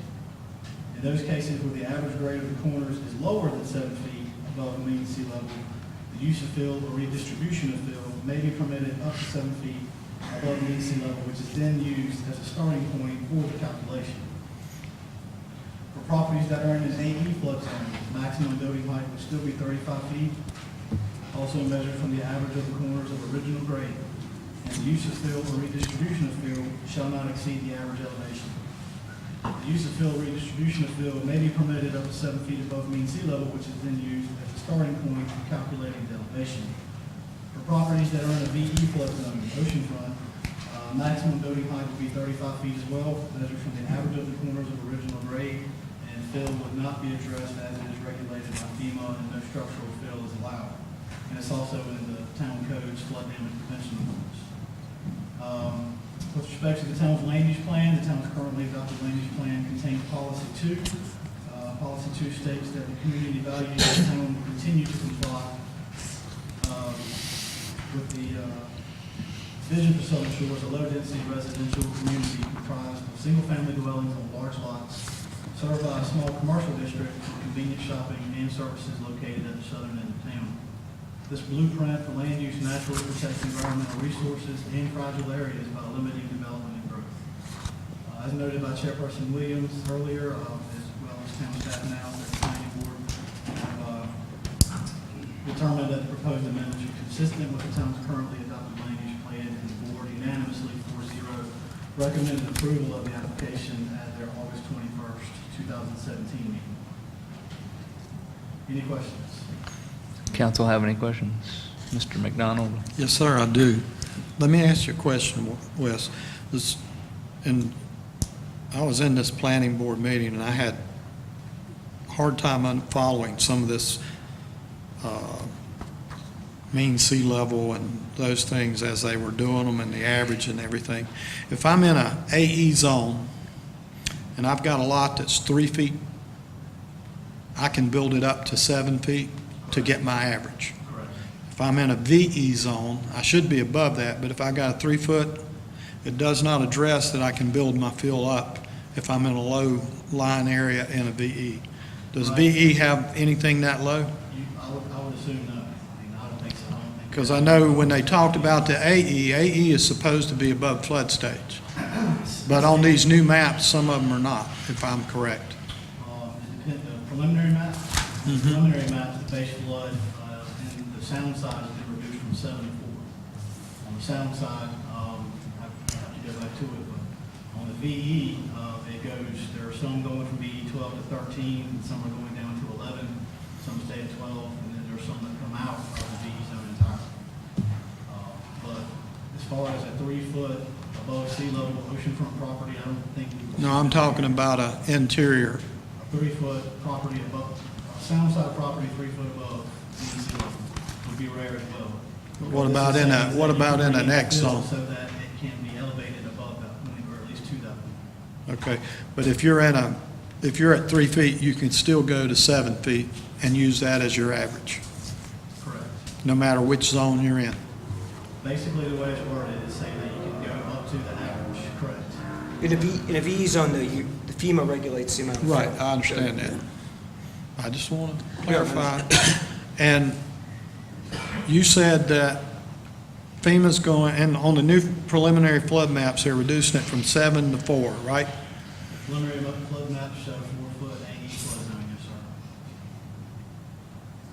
That's a preliminary, so we have, that's all got to be handled through a PO. I understand. That hasn't been. Could you, Wes, could you talk a little bit about, we've talked about this, but what is regulatory flood level? Because there are some questions about that. Help us kind of you educated me, educate other people too on what that is and how is it determined? Right now, we'll use a sound side property for an example in an AE7. That means that their first floor living space has to be at least 7 feet. That's the base flood level. The town also has a 2 foot freeboard requirement, which adds another 2 foot to that, where your lowest floor has to be above that level. That's an example of the regulatory flood. So in that example, The base flood example. so in that example, the ground might be at, let's say, 3, but you would have to have your house considerably higher. The regulatory is, let's say, FEMA and town statutory limits, whatever they are. Currently, on the south side, AE zones, you would have to be at 9 feet above. Just one last question for you, so I can understand. Basically, the only change they're doing in this, from what we have current to now, is they're using the average instead of the low corner. This eliminates the low corner and uses an average of the original grade, and it also eliminates the top. Right now, we have- Well, I understand top plate's not an issue. But the maximum building height of 35 eliminates those corners and goes to an average from the original grade. Wes, when you, When you say, wait a minute, Fred, I'm sorry, sorry. but when you say original grade, I thought it went from, like, if I have Well, in those cases where you go up to 7, it's no longer an original grade. The language says it that way, but, you still going to the original grade? well, it says if you were to fill up to 7 or above, or if your average is above, you use that as the starting point. Right, but if my average is below and I fill up to 7, then am I using that, You're not using that anymore, you're using the 7. the 7? Okay, that's, you got me. Go ahead, Fred, I'm sorry. no problem, sorry. When you refer to average, you're talking about the mean, right? Yes, sir. You take- Not mode, median, you're talking mean, okay. Just want to be sure. Thanks. How would this ZTA affect folks that, let's say, might be in a higher area? They might be in an X zone, but so they're above the 7 feet. They might even be above the regulatory flood level, but that their street is higher than their lot.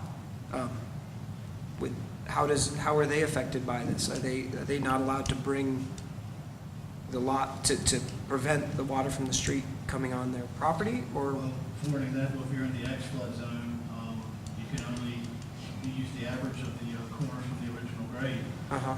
And then if you're higher than 7 feet, the use of fill or redistribution of fill, you can't go above that point. So if you're at 12, you can fill or bring in, you can redistribute fill or bring in fill to get up to 12, if that's what the average is. I see. But there's nothing in this proposed language that addresses properties that are higher or lower than the street. Like if the road's at 14 is what I'm talking about. With respect to stormwater, you're going to have to rely on the town's current stormwater requirements for all we're going to have in training. Thank you, Wes. Appreciate it. Any further questions from council? No. Thank you, Mr. Haskett. Mr. Martin?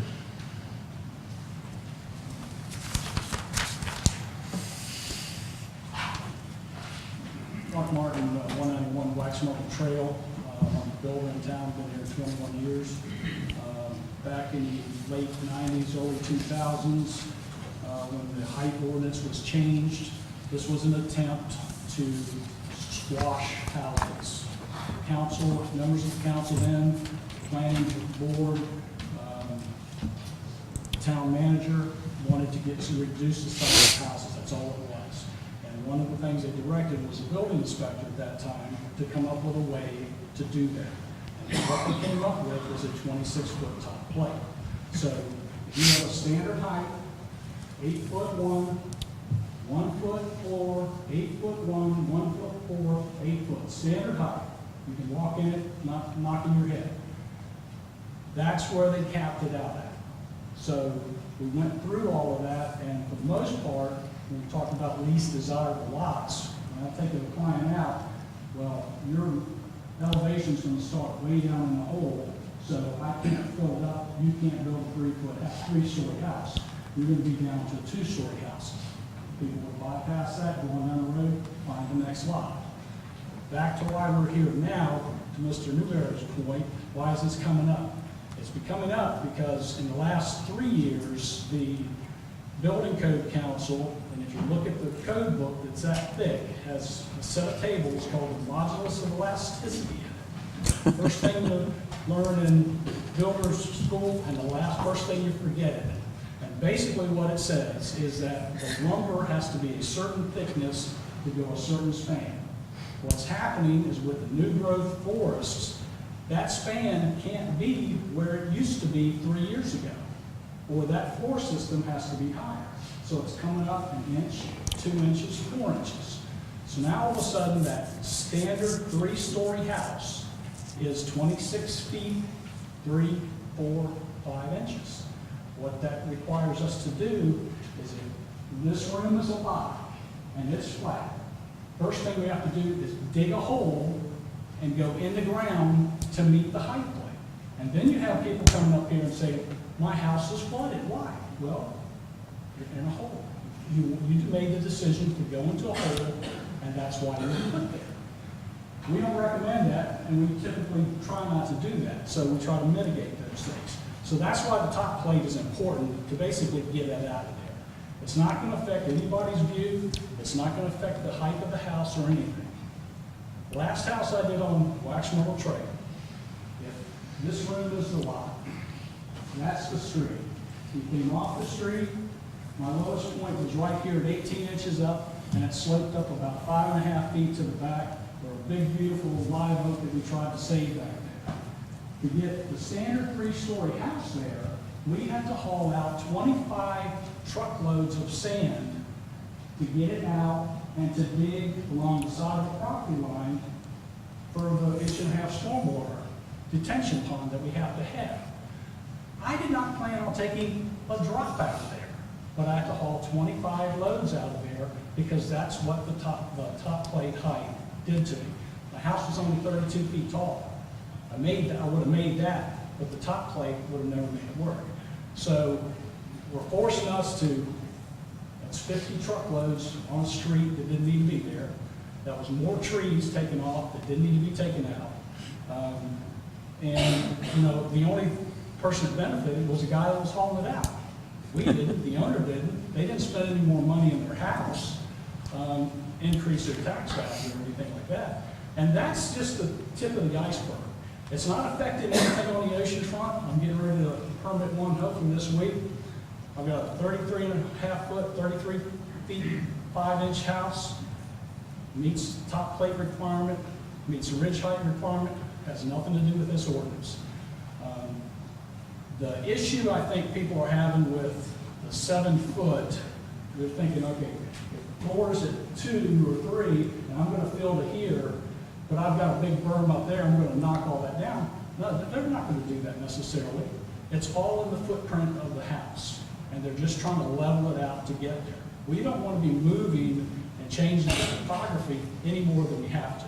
So I hope I've answered some of your questions. Been living here 20 years.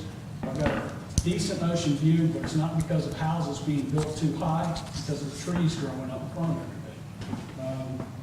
I don't know if I missed anything, I'm sure I have, because there's a lot to this topic, but I think most everything that you're going to see, one other point, the flat lots, the truly flat lots, taking the top plate house doesn't help you because we have to fill to keep that house from flooding 2 feet.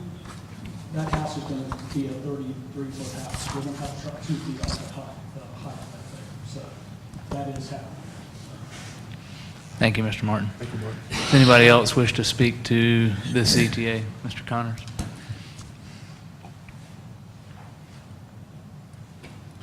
Good evening, my name is Jim Connors, I live on Oakwood Drive, and you can go ahead and take my name off that other list that I'm signed up for. This is really kind of what I was wanting to speak to. As an introduction, I want to mention that I just started working on a property in Dare County. It's kind of an extensive site plan. All kind of walls and everything else are going to be involved, but that property has 5 different jurisdictional lines on it, 2 from the feds, 2 from the state. There's 1 county, and I hadn't even finished researching all the other jurisdictional ones. My point in saying that is that I'm very familiar with working with zoning ordinances, building, code, development regulations and everything. But when I've read these recent ZTA amendments, man, they're confusing as the dickens. I've had to go back three times or so and try and, first of all, understand what the ZTA is saying, and then trying to conceptualize that into what it would look like in the ground? In other words, how does it play out in the real world? I think that's quite a formidable task, as evidenced by some of all our confusion in here and some of your questions. Your questions are very fair because they're very hard to understand. And so what I'd like to suggest is the addition of a quick and dirty little sketch as part of the ordinance requirements. It doesn't have to be a fancy body dog 3D sketch or anything with a lot of fluff, but it can just be a two-dimensional sectional cross view that shows the slope and the heights and where it's measured from, especially when you start getting into all these different conditions, like, well, if it's below flood, then you can bring in. They say a picture is worth 1,000 words, and I think it could be a tremendous aid in these zoning text amendments and everything to help not only just the public understand it, but the builders and any other kind of designer, and just make it a lot clearer. Anyway, that's what I was wanting to talk about earlier. Thank you. Thank you, Mr. Connors. Does anyone else wish to speak to this ZTA? Seeing no one, Mr. Mayor, I'll close the public hearing and hand it back to you. Thank you.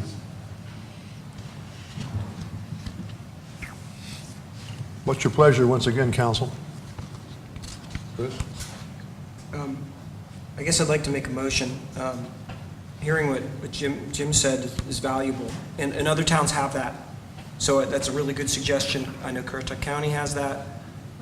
Fairly easy thing to do, and I think that's something we could probably tell the CodeWright folks, and that would help everybody. It'd clear things up, so definitely a good idea. I can attest to what Mark has said about lumber sizes. We're dealing with this every day. The lumber out there is junk. It's terrible. It's all new growth. It's wet. It's green. We're having to use more engineered products that do get thicker and taller. So I could second what he's saying about the top plate. That never made sense anyways. It doesn't exist anywhere in the Outer Banks, and it's totally artificial. In terms of how height is measured, once again, and I made a point to ask Sam this, we're not changing the 35 feet. That number is going to stay the same. What we're doing is we're talking about this ruler. And where is the ruler set? And that's complicated, as you're saying.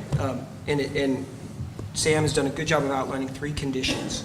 The X zone, which is those folks who are high, who are not technically in a flood zone. And then the AE, where they may or may not be in a flood zone, meaning that the lot could be lower than the AE line or could be higher. If it's above it, it really isn't an issue. If it's lower, then it becomes an issue. Those folks in the VE zone are so regulated, and I think Mark alluded to this, by what FEMA's rules are, that those guys actually end up the most penalized in a weird way. Kind of going through each one, in an X flood zone, most of the time you really don't want to flood, you just want to level out the lot to be able to build on a pad. It doesn't mean you level everything out, as Mark said, it costs money to do that. Bringing fill in costs significant amounts of money, but that's huge. It is somewhat self-regulating because people don't want to spend all that money to do that. In an X zone, the goal for the builder, the owner, anybody, myself as an architect, is simply to come out equal. So you can spread out the lot so that you don't have to bring anything extra in. That one's fairly easy. The only problem with that is that sometimes you don't know where you're leveling it out to until you do it. And that's a real problem. So you're trying to do all this work, you're trying to plan for these homeowners, and you don't know where the number's going to come out because it's based on original grade. In an X zone, it seems like the most reasonable way to do it is say level out the lot, and it's based on finished grade because you know they're going to want to keep it nice and level. They're going to want to set that ruler at 35 feet off the grade, whatever that finished grade is, or an average of the 4 corners of the finished grade, if there is a slope to it. It seems to me that's a reasonable thing. If they want to bring in a foot or so of fill, it doesn't kill the neighbors because those folks are usually higher anyways. To my discussions with Wes, we already have to do stormwater plans. He's already requiring that for people who do bring in fill. Fill is self-regulating not just because of cost, but because those engineered stormwater plans require a certain slope. You can't just make a steep hill. You've got to be able to show how it's a 3-to-1 slope. You've got to show how you're capturing that water. It can't go beyond the setback. So Fill is somewhat, people aren't going to add 10 feet of fill, to your point, without adding such a significant amount of stormwater that it would probably be, they'd never do it. It'd be so cost prohibitive. In an AE zone, it's a little different. You may be above the regulatory flood zone or you may be below it. If you're above it, it gets fairly easy. You may want a little bit of insurance to add a foot of fill to get proper drainage from the site, as Mark was describing. If you're below it, it becomes a significant issue. These folks are in a hole. These are the folks we're trying to help by this, I think, in that we're trying to get them and encourage them to come up higher. We don't want them in that hole. I mean, on my street, I didn't design the house. We had beautiful house right near the bridge. They cut the entire hill down. They designed the house, cut the entire hill down. Why? It's the same house. Why did they do that? And they had bulkheads everywhere, which doesn't look great. And they didn't want to do it, and they didn't want to spend the money. And they had to cart all that sand off. The only reason they did it, it's the same house. The only reason they did that is because of the way this is measured. And they actually literally cleared the dune off. If they had the ability to add a little bit of fill and just kind of smooth it out and regulate and come up with a pad, yes, the house would have been higher relative to the grade, but it would have been the exact same house and it would have looked much more natural instead of having to do all this bulkheading, which frankly is going to be a water problem. And that water problem translates to the streets and it translates to the neighbors. So encouraging people to use that finished grade, however they get there, is important. And then specifically in an AE zone with those lots that are underneath the road, they may be at 9 already, and if they can't bring in any fill, this is a major problem. What do we can't, even if their house is up, we can't tell people that they would be able to build their house in a hole, or even allow water to go underneath their house that's in a hole. That's not fair. And then the final element is the VE zone. Like I said, this is so regulated, it's ridiculous. FEMA doesn't allow any structural fill. There won't be, I mean, you can do landscaping and non-structural stuff, but nothing structural. Most of these are about at roughly a 10-foot elevation, and by the time you're done with the town and the FEMA stuff, they have to be at 14. So they're actually penalized. They've lost about 4 feet of height. Now, the other properties have not. They've lost about 4 feet of height from where that ruler starts, just because of their location. And so in that case, original grade is not a useful measure. Because original grade, if it's higher, that's fine. But for those folks who are lower, we want their houses to be a little bit higher. We want the floodwaters to go underneath their houses. That's what this is what the VE zone is about. How do we protect them against that wave action? How do we let the waters go under the house so it's not a complete loss? Because the water's coming no matter what. So in the VE zone, I would propose that instead of using original grade, we would use the regulatory flood level. If it happens that there are such a thing as a few high X zones, I've seen them, those folks are really high. Okay, in fact, in their case, their yardstick has just gone into the ground a little. There aren't many of them. But for the most people, they're down here, right? And we're encouraging them to put their houses higher out of the flood zone. They're still building the same size houses. I think what you end up seeing is it's 2 or 3 stories. All it allows them to do is get a better pitch on the roof to better shed water. They're not getting extra stories in through these things. It's better designed. They tend to look better than the ones with the really kind of low slope roof. So I guess to that end, a long explanation, I'd make the motion that we motion to adopt the planning board's code of ordinances or changes with the following changes. I'd like to amend section A regarding the X flood zone to measure from the average of the corners at finish grade. I'd like to omit the section on the fill. I too was a little bit confused on that, and I think that will take care of itself, just because they can only do so much on these lots. Finally, in the AE zone, which is section B, I would like to measure the height from the regulatory flood level. So for those folks in the AE zone who are below the flood zone, they can get their house out of it and they're not penalized. They don't have to measure from a grade that's really low. And then take out the fill requirements. Once again, these are the folks on the street. Let's let them fill up their lot at least to get to the street level. And then finally, on the section C in the VE flood zone, instead of using the average corners of the original grade, which is crazy in a VE zone, let them use the regulatory flood level. That's that line which is FEMA and town requirements. What's nice about the regulatory flood level is that if FEMA comes back, which they're going to, and start to lower these AE zones, we then as a town and as a county, Dare County is already looking at this, has the ability to change that yardstick to encourage people to build a little bit higher. That's really where things are going as these floods are coming in. And so regulatory flood level incorporates FEMA and local ordinances such as ours. So that was a very long explanation for a motion. I don't think we called for a motion yet. We're discussing. He made a motion. He said he made a motion. I know. I'll give it You to made a you. motion. You may have to go through it one more time so we all hear it and understand it, but Well, I heard it. we have a second, Mr. Dason's motion? I'll second it, because I'd like to see something consistent. I hope that, Chris, that it's something that eliminates confusion for not only the homeowner, but for the builders, because it appears to me that it's been a confusion issue for a number of years. I think it would. So we'd be looking at finish grade on an X zone, Yes. Omitting the and then the AE zone, you're saying regulatory flood level, correct. and the VE zone is regulatory flood level?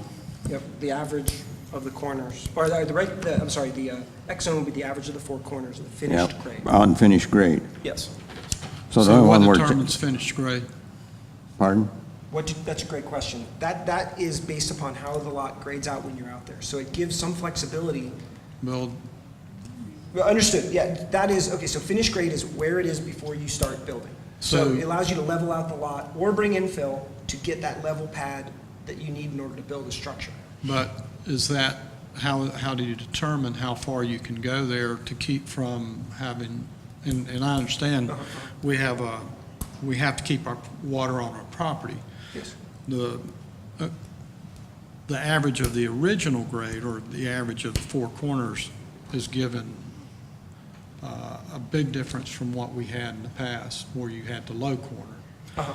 So why do you want to go with finish? That gives you even more height, and he's giving you 7 feet above mean sea level, which is the recommendation of FEMA on the sound side, and he's using that in X and AE zone, and then using on the ocean side, whatever FEMA says is what you have to do, is basically what you told me a while ago.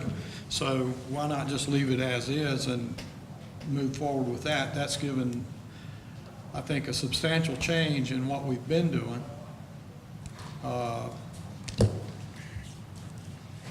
And gives builders, and that's basically what the builders have been asking for.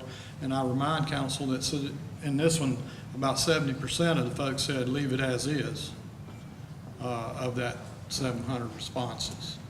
So I would like to amend it and say we stay as is. Wait, when you say stay As PB The way the recommendation. planning board's recommended it to us? Yes, to go forward like that.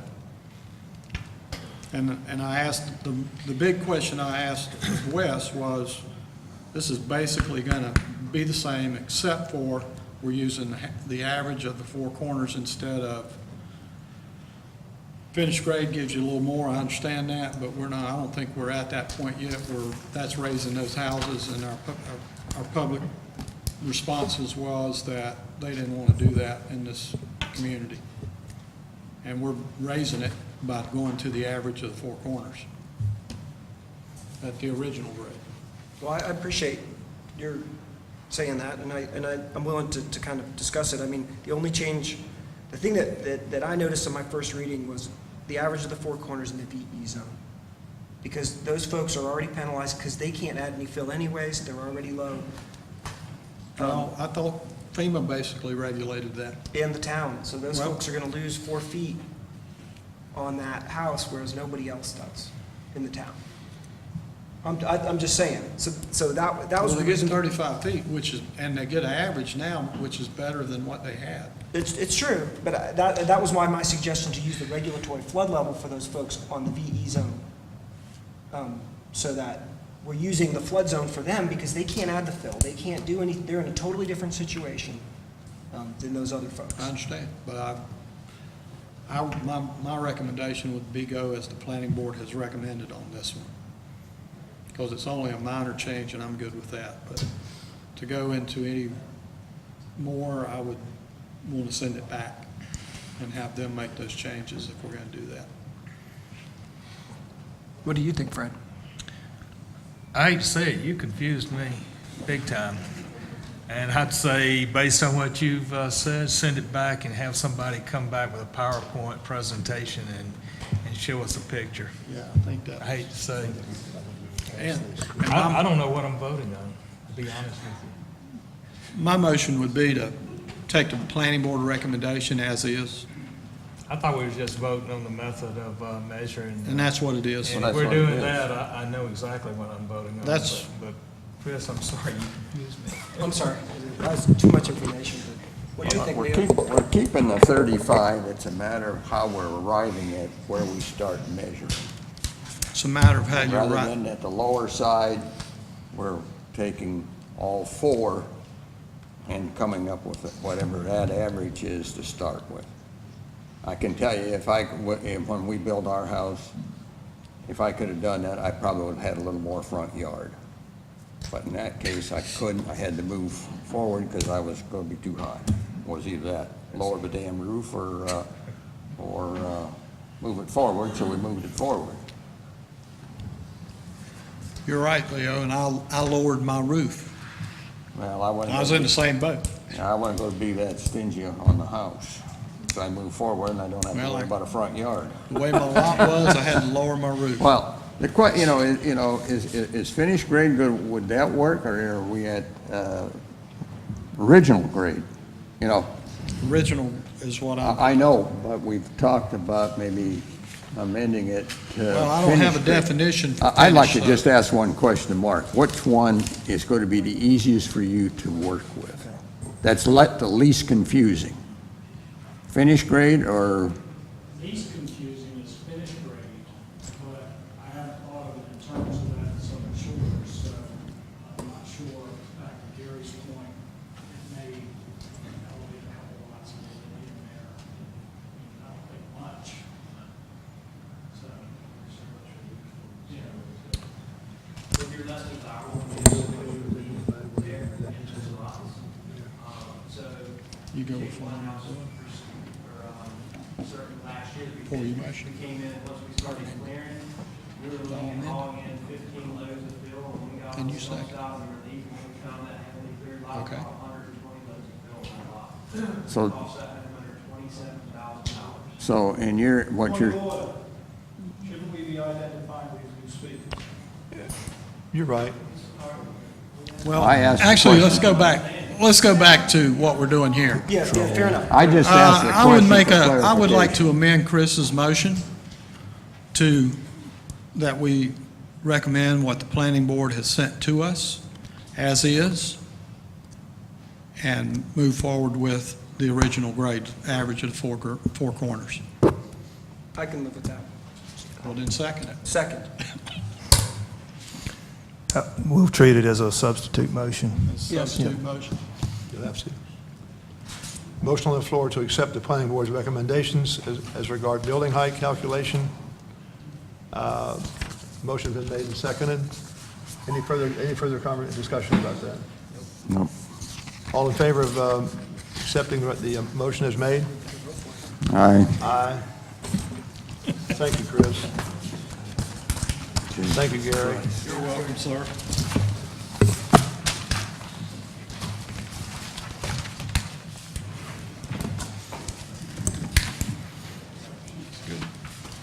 I appreciate the fact that you guys, you contributed tonight. People in the audience had a say, and I appreciate you took the time to come out tonight and to stay with it and to sit through it. Appreciate your comments. Next item on the agenda is to council to appoint one citizen member per council member to the organization of a capital infrastructure improvement planning committee. And we need to have, I need to have each person's recommendation so the clerk can record them. I'll start with you, Fred. You have someone you want to recommend? Yeah, I want to recommend Al Yearling on South Dogwood Trail.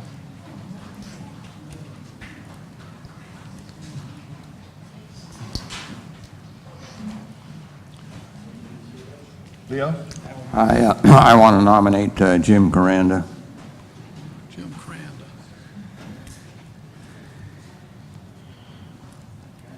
Gary? Carlos Gomez.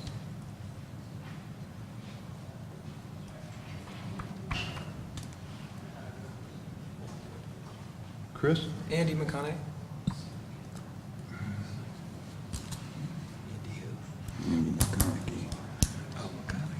And I'll nominate Glenn Riggin, who was on the original CIP committee. You got those names, Sheila? Yes. Thank you. Do we need to vote on that? No, we don't. I'm just asking to accept that No, slate. I'm asking. we decided that's the way we were going to do it at the last No, meeting. there's no vote required.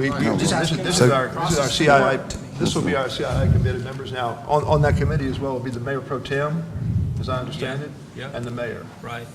And the thing we have to discuss in our first meeting, whether we're going to be co-chairs or whether one's going to chair it, that's all. Okay. Sounds good. Said our first meeting, Peter, you think, some thoughts on that? I don't. Okay. We'll, just for the record, we'll consider everybody's nominations as appointments to make it right from what you council wanted to do. Okay, the committee will decide when it's going to meet.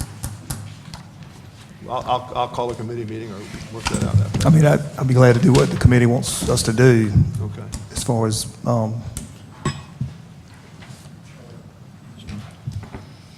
I'll advise Doing that. you, whether maybe as soon as possible, set up an organizational meeting and find out what they're going to be doing. That's good. We can go from there. Yeah, We've been here 3.5 hours. You want to give anybody a break? we only got about 2 more items to talk about. Good, power through it. Wes, you want to give us, Sam recommended the planning board appointment for us, but you want to give us the background on that, and we go ahead and vote on that? Yes, sir. Thank you, Mr. Mayor. As Chairperson Williams indicated earlier, Mr. Gray Berryman unfortunately resigned from the planning board, which creates a vacancy in one of our regular seats. This comes up from time to time. Traditionally, the most senior alternate is appointed to fill that vacant seat of the regular member.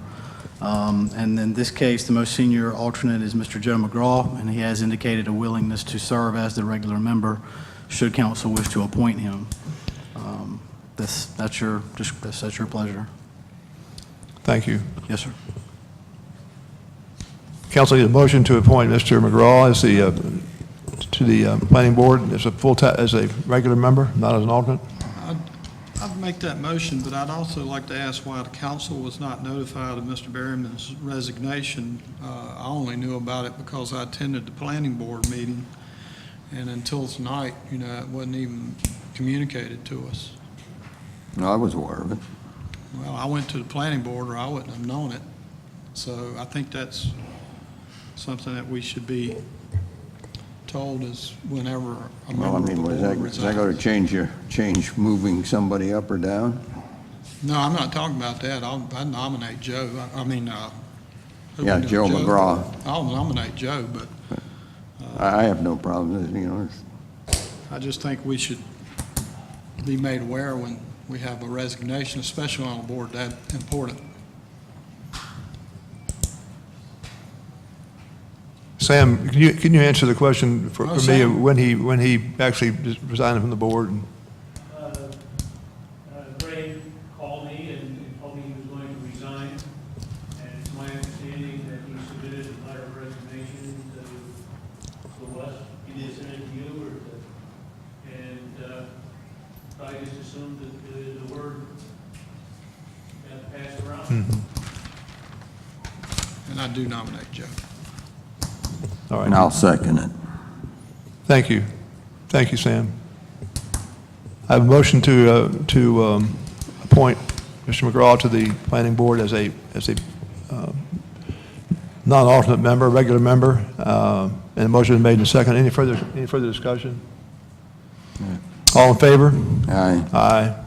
Motion is made and carried unanimously. Peter, can you address item B under new business? yes, members of council, your auditor, Teresa Osborne, will be finishing her audit Prior to your October meeting, however, she's informed the finance officer and myself that she cannot attend the October meeting, regular meeting, nor the November regular meeting to answer any of your questions and concerns about the audit and make her normal presentation.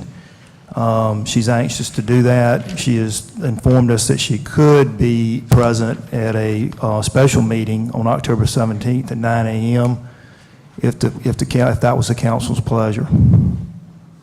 So I'm passing that on. That's basically what she has reported to me. And I will have the audit as an agenda, I recommend to you as an agenda item regardless, the first meeting of October, but she will not be here. So you can accept receive the audit, excuse me. Why can't she send a substitute? I mean, having I a don't know the special answer to that meeting- question. Having a special meeting for that, that's She's the expensive. official town auditor, so I don't have any answer to why she couldn't send a substitute other than she's the auditor and has done the audit herself. Do all the testing. She would have to, as the auditor, probably would feel more comfortable presenting the results. Yeah, to but us. you know, an October meeting can't make it in November. I mean, this is a contract person, right? I mean, they don't have other reps, huh? I would make point of order here, or not necessarily a point of order, just let me check something. Okay. Our meeting in November is the 8th. Is that correct? I don't know. Okay. Mm-hmm.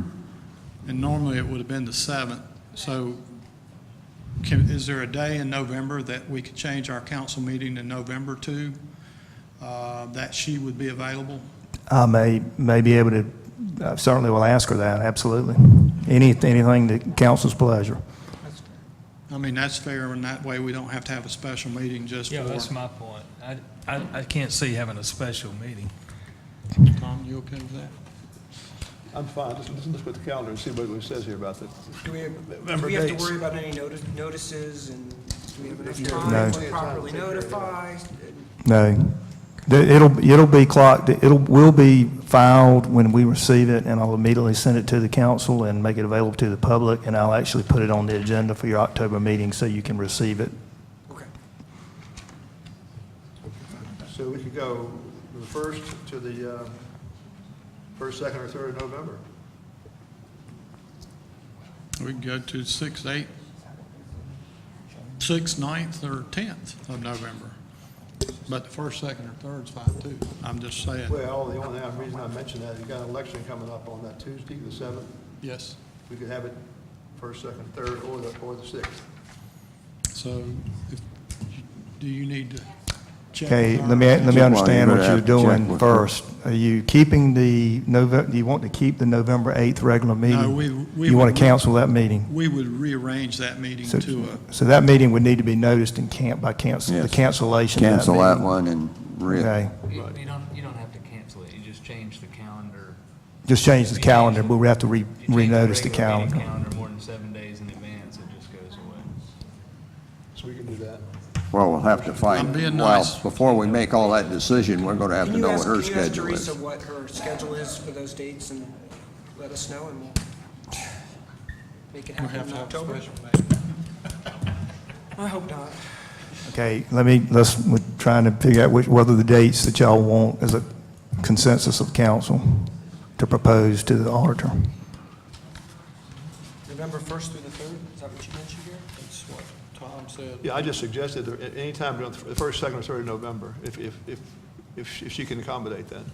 First, second, or third of First, November. second, or 3rd, any of those 3 dates. So we'll have time to advertise it back to council and also to the public. Oh, yeah, you'd have Okay. plenty of time for that. Once we hear back from you. Do we need a motion on that? What do you think, Ben? That's your, If I were managing, I think I would try and arrange for what date worked for everybody best, and then come back to your October meeting and vote to amend the Okay. calendar. As long as you amend the calendar 7 days in advance, it is when it is, and it's a regular meeting. we'll have the dates that she's available out of those first, second, and third, and report that to you in October then, council. So, got that? Okay, thank you. Now, public comment sheet number 2, I had Mr. Souter, who's already spoken and gone, and Mr. Connors, who's spoken, so I think no one else is going to speak. Thank you. Other business. I don't normally get involved in responding to comments from the public. I just feel like they have the right to say what they want to say, and for the most time, it's fairly accurate. And even if it's emotional or not accurate, I just feel like just let it go. But tonight there were some things said during the public comment period that just were not factually correct. Mr. Schwarter made the remark that I had not followed up with or bothered to pursue the no left turn at the intersection of Highway 12 and South Dogwood. Not factually correct. I talked to the district engineer on 2 or 3 occasions, 3 years ago, again 2 years ago, again last year, about his thoughts about doing that. I also talked to the mayor of Kitty Hawk about whether he would support us doing that. Mr. Jennings told me that he didn't think it was a good idea, and he gave me the reasons it wasn't. He said, here's the pros and cons of it. You might reduce the traffic a little bit, that would be a pro, but you're going to have to worry about the safety implications of people making U-turns just past the intersection in front of, into oncoming traffic, or going to the shopping center. He knew the streets and the roads really well.